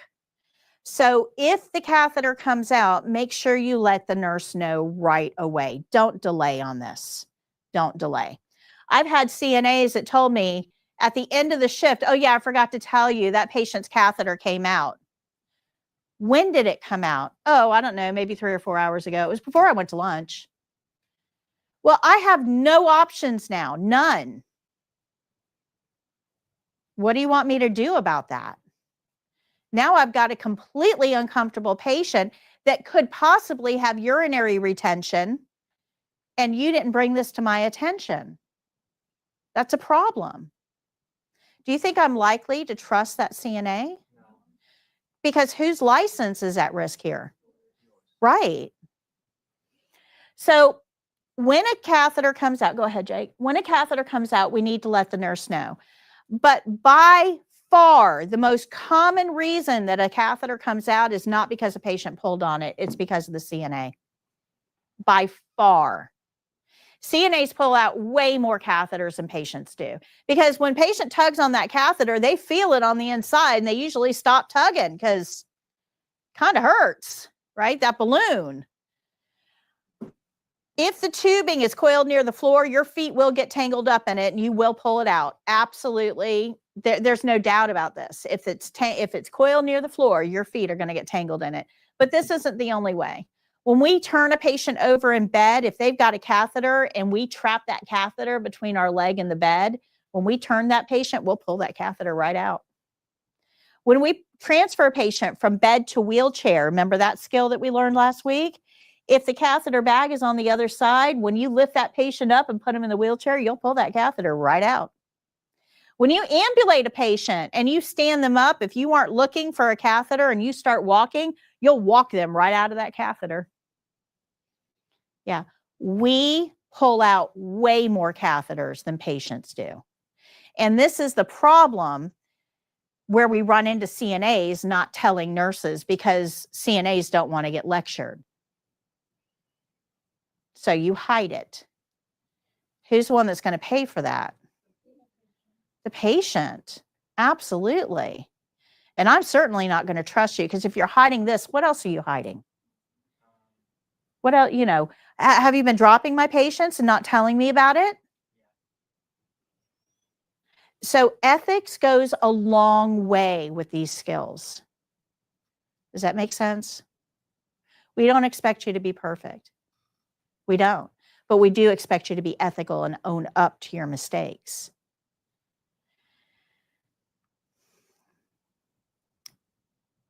This is the biggest issue, not being ethical, not owning up to your mistakes that CNAs make in a workplace. Like I said, we don't expect you to be perfect. But if you're pulling out catheters, do you think we should have a conversation about how to avoid that? So, yeah, I might lecture you a little bit about what the responsibilities are and why this is a big deal to the patient. And frankly, you deserve to have a lecture on that. Good? Makes sense? It's not going to cost you your job, but being unethical will. Go ahead. So CNA should always be aware if you're moving that patient in any way, if you're turning them, if you're transferring them, if you're walking them, if that patient is moving even an inch, you need to look for a catheter. This should be step one of every single motion you make with the patient. Look for a catheter, always. Go ahead. If a catheter does get pulled out, doesn't matter how it happens, if it gets pulled out, do not throw it away. We're going to put it in a clean trash bag. If you look in the bottom of any one of the trash cans in any setting, there will be clean trash bags in the bottom of the can. Grab a clean trash bag, put the catheter and the tubing, everything in that trash bag, put it in the bathroom. Because as the nurse, I have to look at that catheter. If the catheter came out and the bulb is intact, still there, still filled, that's easy. I can work with that. I can handle that. But if I look at that catheter and the bulb itself is broken and there's a piece missing, do you know where that piece is? Most likely inside the patient. And that means that they're probably going to have a reaction to that. That's a much bigger problem. That's one I have to get the doctor involved with. The only way for me to know which kind of problem I'm dealing with is to look. So don't throw the catheter away. Don't put it in soiled utility. Put it in a trash bag in the bathroom. Come let me know, hey, the catheter came out. I don't know how, but it's in a bag in the bathroom for you to inspect. And your nurse is going to go, thank you so much. They'll go look at it, figure out the next step. Good? Okay, go ahead. All right. So when we're talking about catheters, there's 3 specific kinds of catheters that you're probably going to be exposed to the most. This is an indwelling catheter, also known as a Foley. Remember I said that everything in healthcare has 2 names, right? So an indwelling catheter, also known as a Foley, those have the balloons that keep them in place for up to 30 days. But if I'm just going to put a catheter in to get urine and take it right back out, I don't need to leave it in. We don't need a balloon because we're not leaving it in there. In that case, we're going to use this. This is called a Red Robinson, also known as a straight catheter. This also has a third name called an intermittent catheter, and that's probably the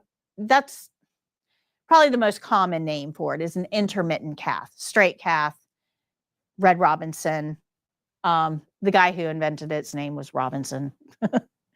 So it has 1 port on the bottom, and this is to attach to a bag so we can control the flow of urine. And then we've got a male-only catheter. This is an external catheter, also known as a condom cath or Texas cath. It is an external catheter. It goes on the outside of the penis shaft. And again, it's got that port that's going to connect to a bag to control the flow of urine. But because it's not internal, it reduces the risk of infections. The problem with Texas catheters or condom catheters is the fact that it's sticky on the inside. So it's going to stick to the shaft of the penis, but it is designed to be kept in place for like 3 days before we take it off and change it. But the tip of the penis is going to end like right in here, which means that we've got this whole section here that's going to allow urine to stay right up against the tip of the penis, like all the time. So we end up with, remember, adult urine is acidic, right? So we end up with skin issues at a very, very sensitive part of, the male genitalia. So when you change these, make sure you do super good skin care. I mean, really good skin care. Get this area really nice and clean, dry. And we usually use a product, it looks like an alcohol pad, but it's called Skin Prep. And we put that on before we put the external catheter on. We put that on to help provide an additional barrier layer so that that urine doesn't eat at that skin. Okay, so in order to use this, you really should have some training on the proper process for that patient. Good? Questions? Go ahead, Jake. All right, so when we're talking about catheter care, it's a lot like peri-care. We're going to use the same leaves method. So I'm going to hold it in my hand with the free corners at the top. I'm going to hold the catheter out of the way, and I'm going to go down the middle. Fold that over. Down one side. Fold that over. Down the other side. Fold that over. Skin fold. Fold that over. Skin fold. Whatever I wash, I rinse. Whatever I rinse, I dry. Go ahead, Jake. Okay, always downward strokes. Now we want to just hold that catheter out of the way so we can get the skin really well. Okay, go ahead. And then when we go to clean the catheter, we're going to hold it where it exits the body. We're going to wipe the washcloth or hold the washcloth around that tubing and wipe away from the body. And then we're going to fold that over, and we'll do that 4 times. Just like that. Good?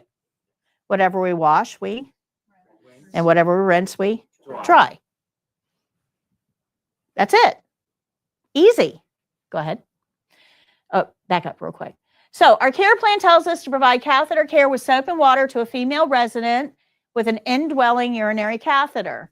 Clean the catheter tubing and peri area only. So that's all we're doing. It's cleaning the peri area and the catheter. Doesn't matter which one you do first. Nobody cares. You do want to protect the bed, though. Keep that in mind. Go ahead, Jake.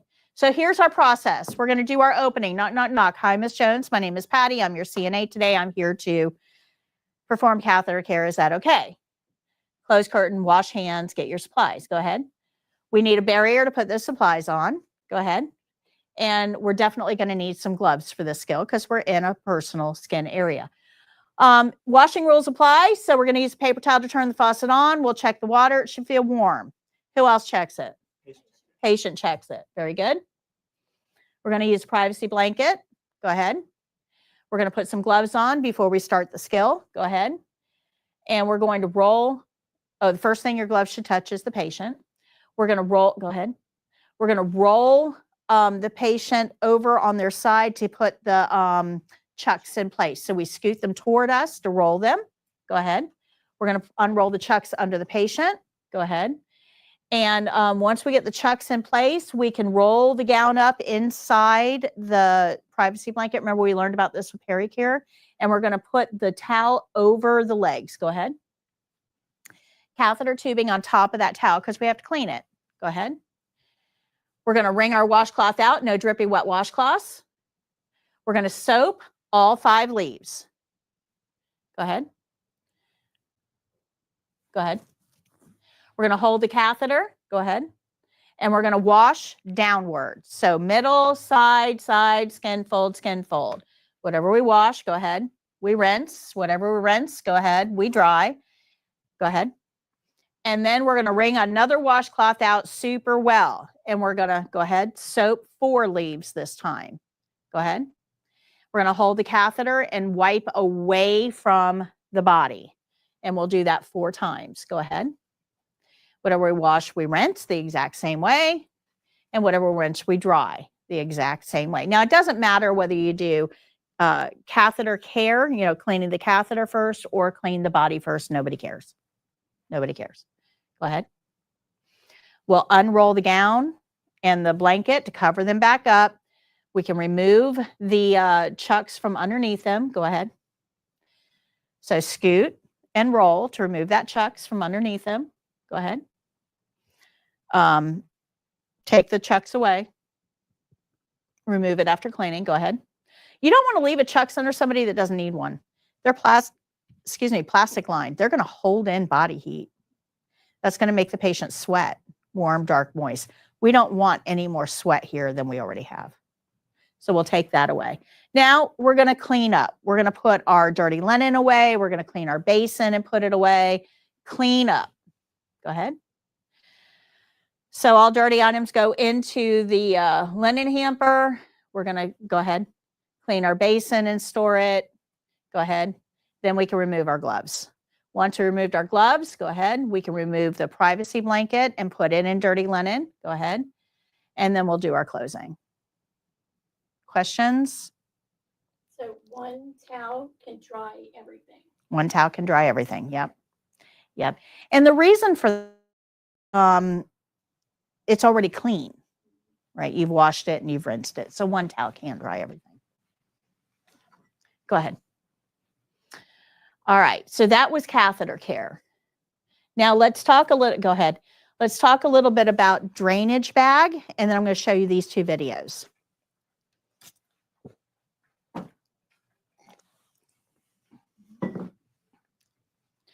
All right. So drainage bag, this is our overview page. So right down here are all of the principles. They're all outlined here. You've got skill specific and test specific. This skill, they're giving you 9 minutes to do. You don't need 9 minutes to empty the bag. It does not take 9 minutes. This is going to be a mannequin skill. Mannequin will be in bed. Charting is required for this one. So if you go to page 169 in your book, go ahead, Jake. You'll see the documentation sheet for intake and output. So intake and output, there's going to be a section on the top for intake and on the bottom for output. Which section should we use? Output. If you make a mistake and you put the urine in the intake section, legally, you have declared that this patient drank that much urine. Now, if a lawyer gets you on the stand and you go, well, obviously I put it in the wrong box, they're going to say, there's nothing obvious about it. This is a legal form.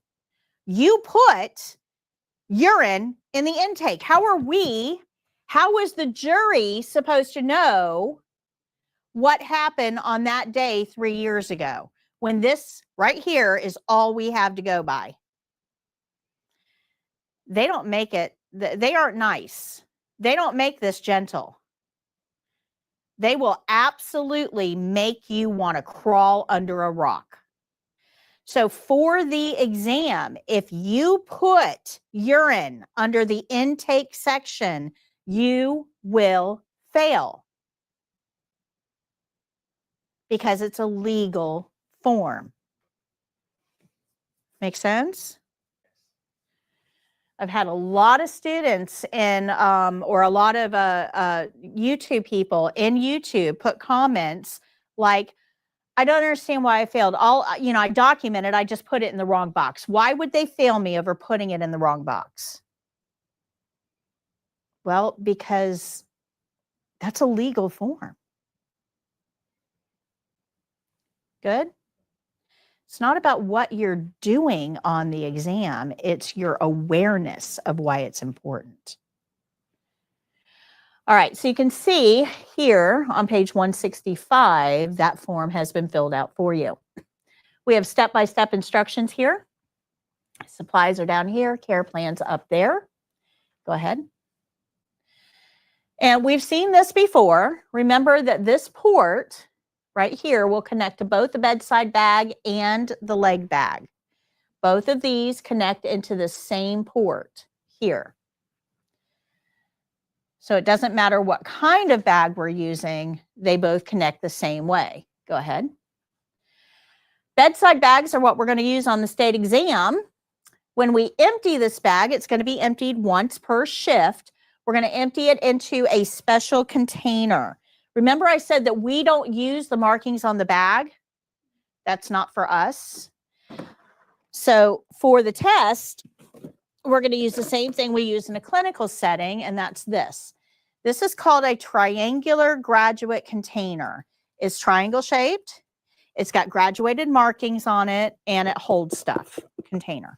So it's called a triangular graduate container. Now, on these markings, you'll see that there's a side for ounces and there's a side for cc's or mLs. Remember, cc's and mLs are the same thing. So we're going to empty the bag into this container and we're going to measure the urine. You want to get as much out of this bag as possible. You want it to be empty, but it's not like good to the last drop. You don't have to get every single solitary drop out of it. Just empty it.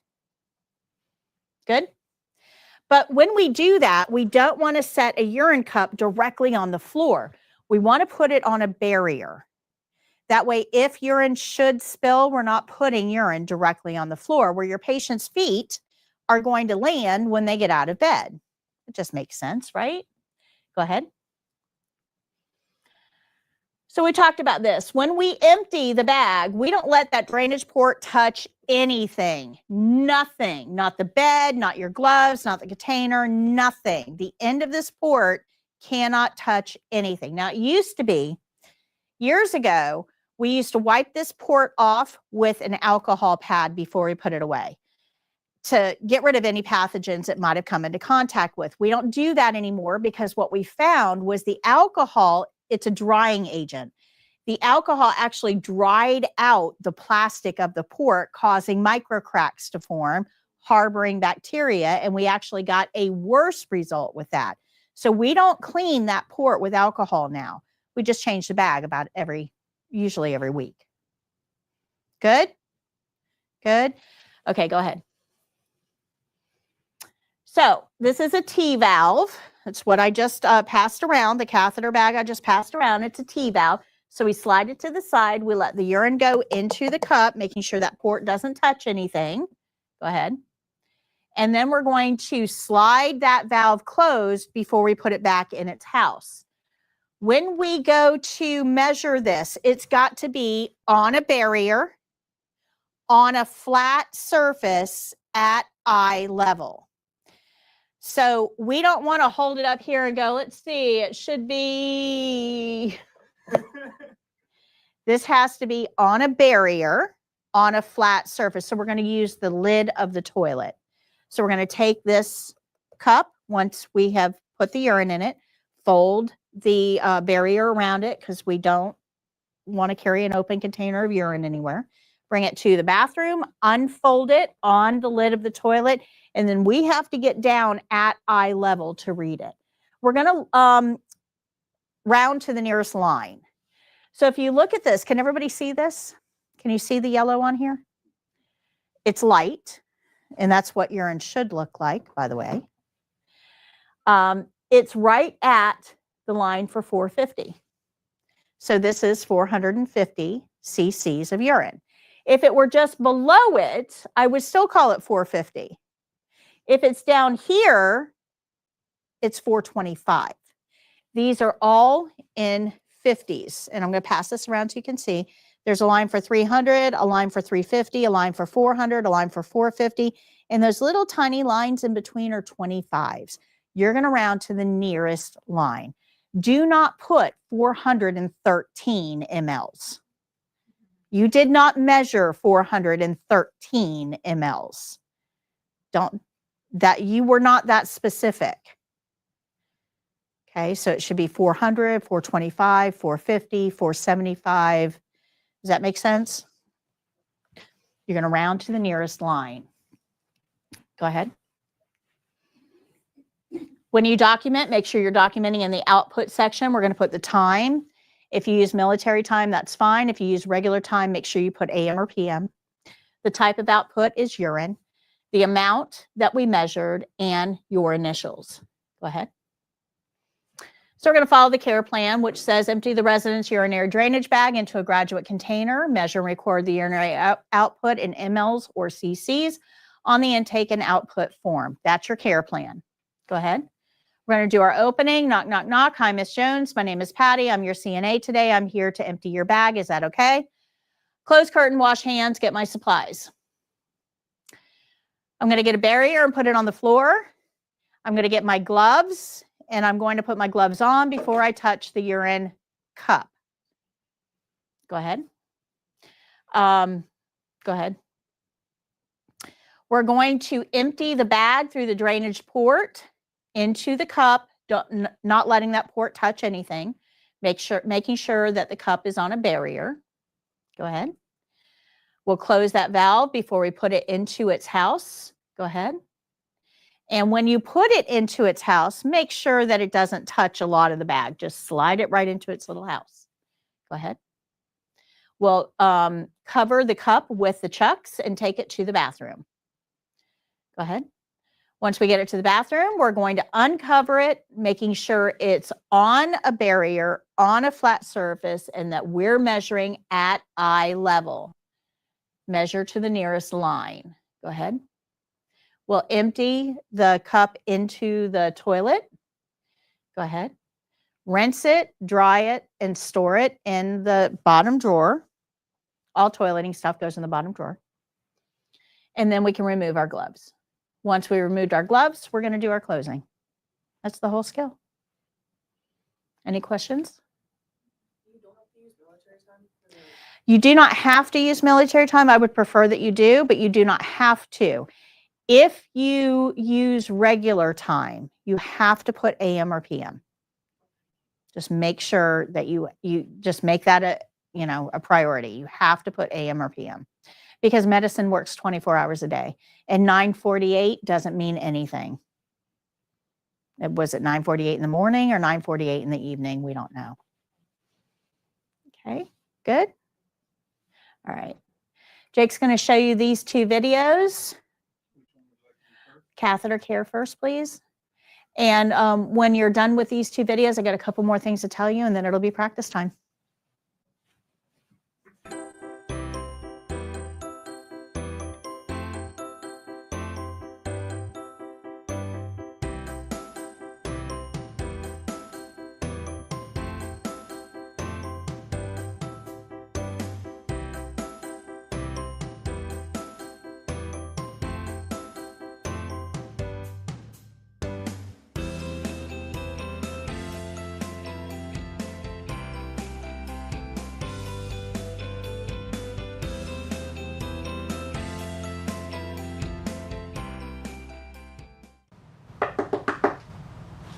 Jones, my name is Patty. I'm your CNA today. How are you? Good. I need to do catheter care. Is that okay?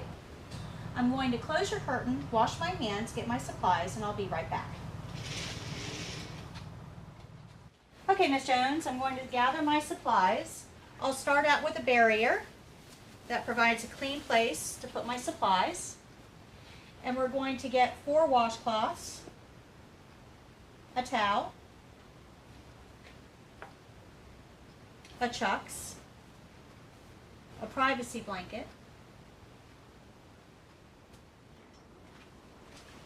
and now I'll gather my basin and soap.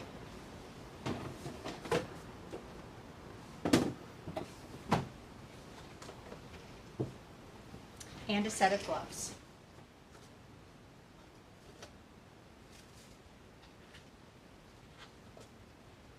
All right, Miss Jones, I'll just get some water. I'll be right back.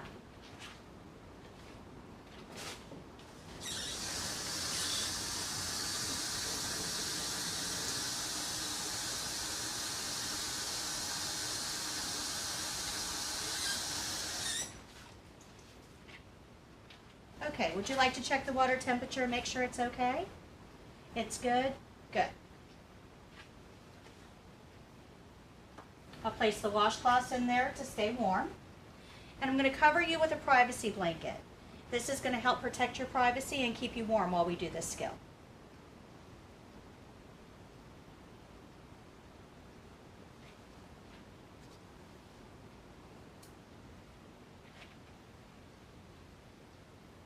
And I'm going to pull your sheet down to about your knees. Okay, Ms. Jones, I'm going to place this pad underneath you. This is going to help keep your bed dry while we do this skill. First, I'll roll it toward me.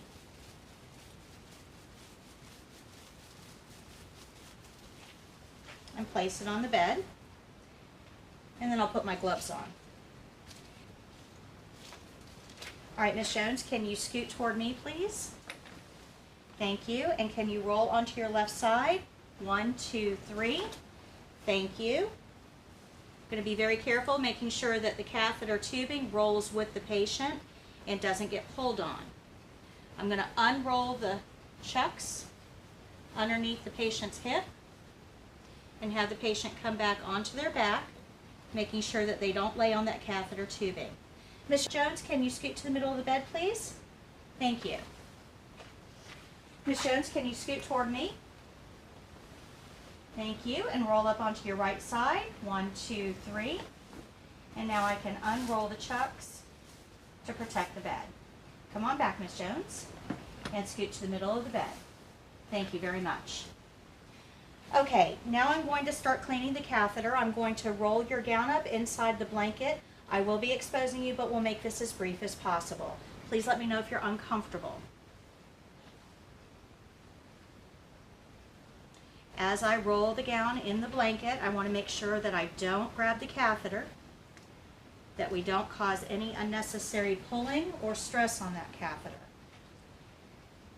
And now we'll cover her thighs with a towel. This exposes only the area that we're working on. I'm going to take the first washcloth and wring it out and apply soap to 4 leaves. 1, 2, 3, 4. Now I'm going to clean your catheter. I'm going to hold the catheter where it exits the body, wrap the washcloth around, and wipe away from the body. Fold that leaf over. I'm going to hold it, wrap the washcloth around, and wipe away from the body. That's 2. We're going to do this 2 more times. Away from the body. 3. And the last one. 4. I'll set this washcloth aside. Whenever we wash, we must rinse. So I'll wring this washcloth out, and we'll use it to rinse that catheter the same way we washed. I'm going to hold it where it exits the body, wrap the washcloth around, and wipe away from the body. We'll do this 4 times. 2, 3, and 4. Set this aside. Now we'll dry the catheter. Now we're going to do peri-care. We'll take a washcloth out of the basin, wring it out really well, and we're going to soap 5 corners. 1, 2, 3, 4, and the back side is 5. Okay, now I'm going to clean the peri area. I'm going to lift the catheter up out of the way with my pinky and hold the labia open while I clean down the center with the first leaf, always going top to bottom, and then we'll remove the washcloth and fold that leaf over. Now I'm going to clean down one side of the labia, top to bottom, fold that leaf over, clean down the other side of the labia, top to bottom, fold that leaf over. I'm going to clean the skin fold between the groin and the leg, fold that leaf over, and clean the other skin fold between the groin and the leg, and then set that washcloth aside. I'm going to take the final washcloth and wring it out really well, and we're going to rinse all of those areas the same way that we washed them. So I'll hold that catheter out of the way and spread the labia open, cleaning down the center, top to bottom.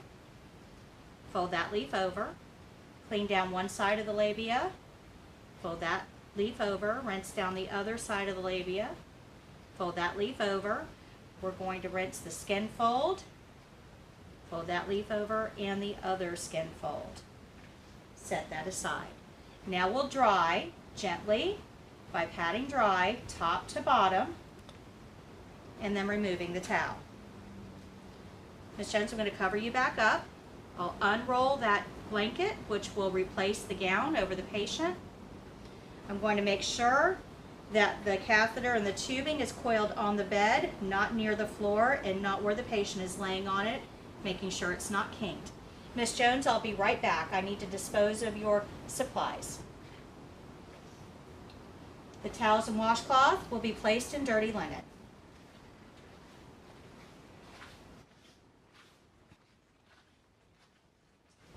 The basin is going to be clean the way we clean everything else.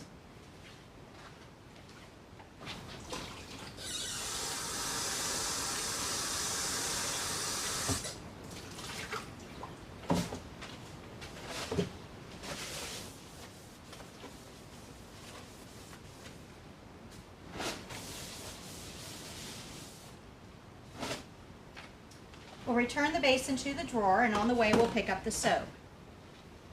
We'll open the drawer with the paper towel and return the basin to its storage area. Now I'll dispose of my paper towels. Okay, Miss Jones, I need to remove the chucks from under you. Can I get you to scoot toward me, please? Thank you. And can I get you to roll up on your left side? 1, 2, 3. Thank you. I'll roll this soiled chucks toward the patient and tuck it under her hip. Come on back, Miss Jones. And scoot back to the middle, making sure the patient is not laying on that catheter tubing. Okay, Miss Jones, can you scoot toward me again, please? Thank you. And roll up on your right side. And I'm going to remove that chucks from the bed. Okay, you can scoot back to the middle. Thank you. This is going to be thrown away. Okay, Miss Jones, let me just look at your catheter one last time. Make sure that the catheter tubing is coiled on the bed, that the catheter is not on the floor. Everything looks good. I'm going to remove the chucks from the table, and we're going to throw this away, and then I'll remove my gloves.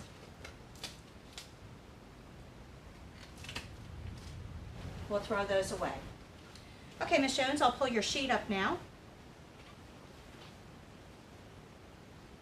And I'll remove the blanket as I do so, rolling it into a ball. You put this in dirty linen. Okay, Miss Jones, here's your call light. If you should need anything, just let me know. Are you comfortable? Can I get you anything while I'm here, like a magazine? I'm just going to open your curtain and wash my hands. After washing my hands, I'll think about the steps in my skill, make any corrections that need to be made, and then tell the evaluator my skill is done.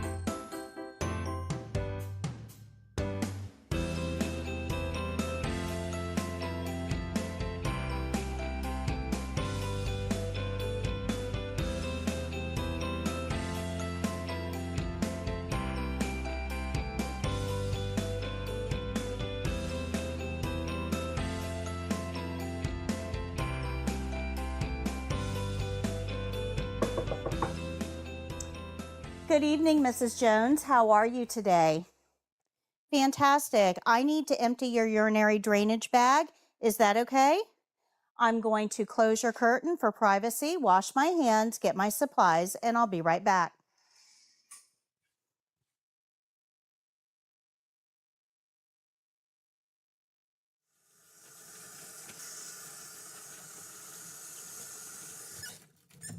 After washing my hands, I'll get my supplies. We're going to start with the chucks. This is going to go on the floor under the bag.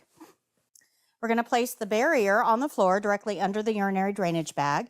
So we'll unfold it and we'll place it under the bag with the absorbent side facing up. I'm going to go get a set of gloves. And we're going to get the graduate container out of the drawer. You need to make sure that you put your gloves on before you get the graduate container.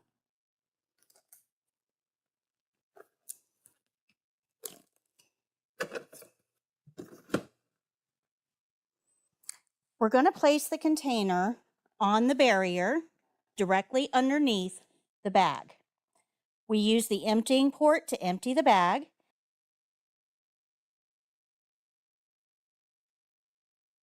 This is a T-valve. We slide it to the side to open the valve, And then we're going to empty the urine into the graduate container without letting that port touch anything.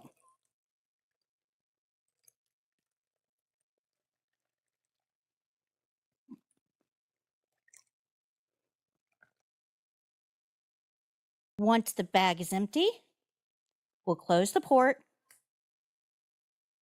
and place it back in its little house. All right, Ms. Jones, I just want to check to make sure the tubing is coiled on the bed and you're not lying on it, and that it's not coiled near the floor either, where it could become a tripping hazard.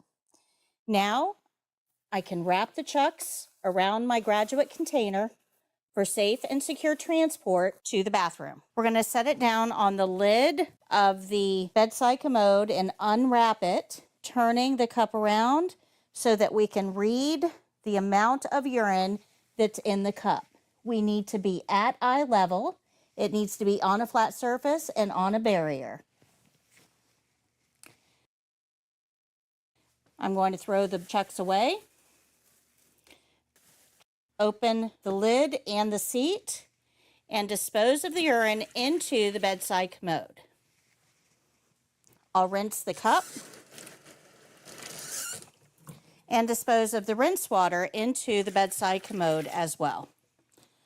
We'll close that, set the graduate container down in the sink, and disinfect it per facility policy. I'll pick it up with a paper towel, dry the inside with a paper towel, throw that away, dry the outside with a paper towel, throw that away, and one more for the drawer. Okay, Miss Jones, I'm just going to return this to storage using a paper towel to open the drawer and closing the drawer. We'll throw those paper towels away, and then I can remove my gloves. You take a peek at your tubing just one last time. Everything looks good. Are you comfortable, Mrs. Jones? Is there anything else I can get for you while I'm here? No? Would you like a magazine before I go? Your bed is in a low position. Your environment is clean. I'm going to open the curtain. Here's your call light. If you need anything at all, just press that red button. We'll be happy to come back and assist you. Thank you very much. I'm going to go wash my hands.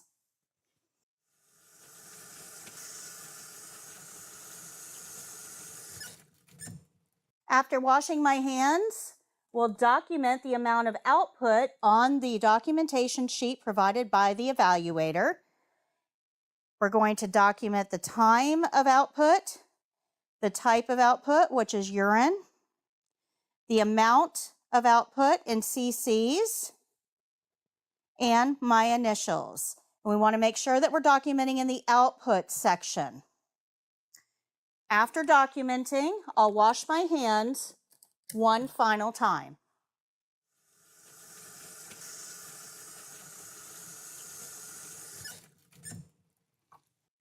After washing my hands a final time, I'll review the care plan, make any corrections, and then tell the evaluator my skill is done.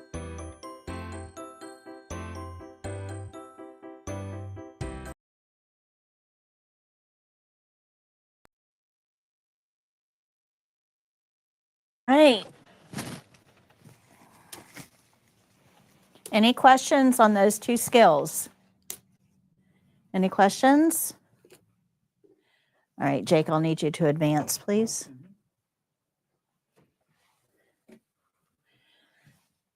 So you have now covered all tested skills. Go ahead and advance. Keep going. One more. Okay. All tested skills are now covered. Congratulations. You survived. Was it hard? Do you think with a little bit of practice, you guys are ready for the test? Okay, in your white book, the spiral book on page 191,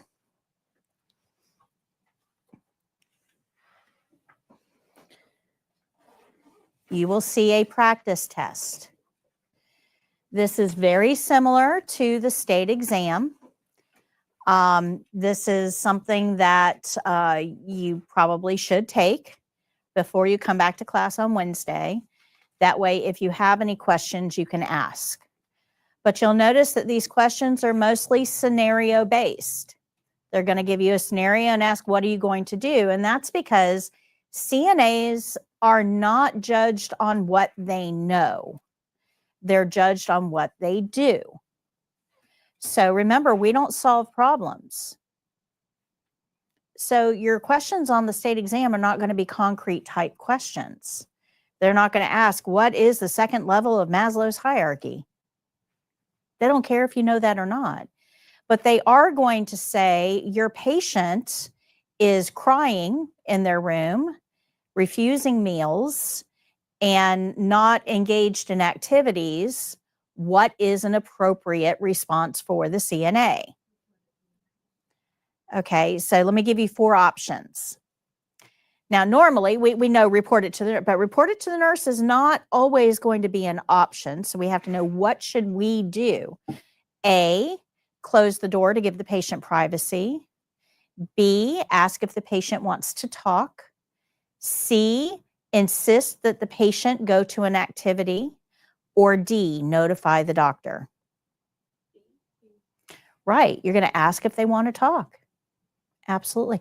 Do you think it might be a huge change of circumstances for a patient to end up in your facility? Do you think that that might possibly lead to depression, feelings of hopelessness or helplessness? And some of what we do is to tend to their emotional needs as much as their physical. But you kind of have to know a little bit about Maslow to understand that, right? We have to know that if our patient's most basic needs aren't being cared for, then the higher level needs don't count. Good? Does that make sense? So these questions are going to give you a pretty good understanding of what to expect on the state exam. And if you take it before class on Wednesday, make sure that you write down the ones you have questions on, and we'll go over them in class.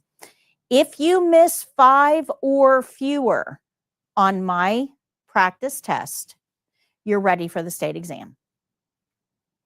If you miss more than 5, then you need to see me, because we've got to figure out where the disconnect is. Okay. Good. Good. Pretty much from here on out, what you've got to focus on is practicing and refining your skills. I've taught you everything you need to know for the test. You have the knowledge. Now you just have to learn how to apply it. Okay. Helen said, Miss Patty, do you have a video for catheter care for males? No, I do not. Catheter care for males is not on the state exam. But on peri-care, I do have a section on peri-care for males. And catheter care for males would be peri-care with the tubing. So in our book, I can't remember the page for peri-care. In our book, if you go to page 154 and 155, you should see the lesson for the section on peri-care for males. All right, is there any other questions that you guys have that I can answer for you? Anything else I can help you with? No? Everybody good? Did I go too fast for anyone? Do you have a pretty good idea about all of the principles on the back wall? You have a pretty good idea? If you look on the back of your t-shirt, they're all in those letters. The 4YourCNA on the back of the t-shirt has every single one of those. CNA, everything in there are test tips. So it pays to pay attention to your t-shirt. Okay. It's a cheat shirt. I actually was going to put it on the front, but then I thought, you know, you guys would just look down and, you know, that's why it's on the back. But it is a good review for you as well. So when you go to take the test, you know, take a minute to read through all of that. You also have your packet of review sheets as well.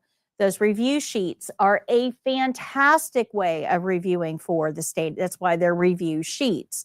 If you just look over those the night before you go take your test and the morning of, you should have no problem on the state exam. Now, those of you who are attending virtually, you have access to those review sheets as well on flcnatraining.com. Just on each class, right beside the video replay, you'll see a button that says Class 1 review sheet. You can open it up and print it out. So those of you who are missing any, they're right over here on the wall by the door. Grab the ones that you're missing. But if you get home and you realize you've misplaced some, remember they're on FLCNA training for you too. You can print them off and fill them out. But that is probably the best, most comprehensive way of reviewing for the state exam. Okay, so the rest of class today is practice. You can take a break if you want to grab a coffee or something cold to drink and maybe a little snacky snack. And then you can certainly practice. I can't hold you here. You're adults. I'm not locking the door. So if you choose to leave, please make sure you're practicing somewhere. Okay. Those of you who joined us, thank you so much for joining us for today's lesson. We're going to go ahead and sign off. Remember to join us on Wednesday for Class 8. I'm going to help you ace that interview.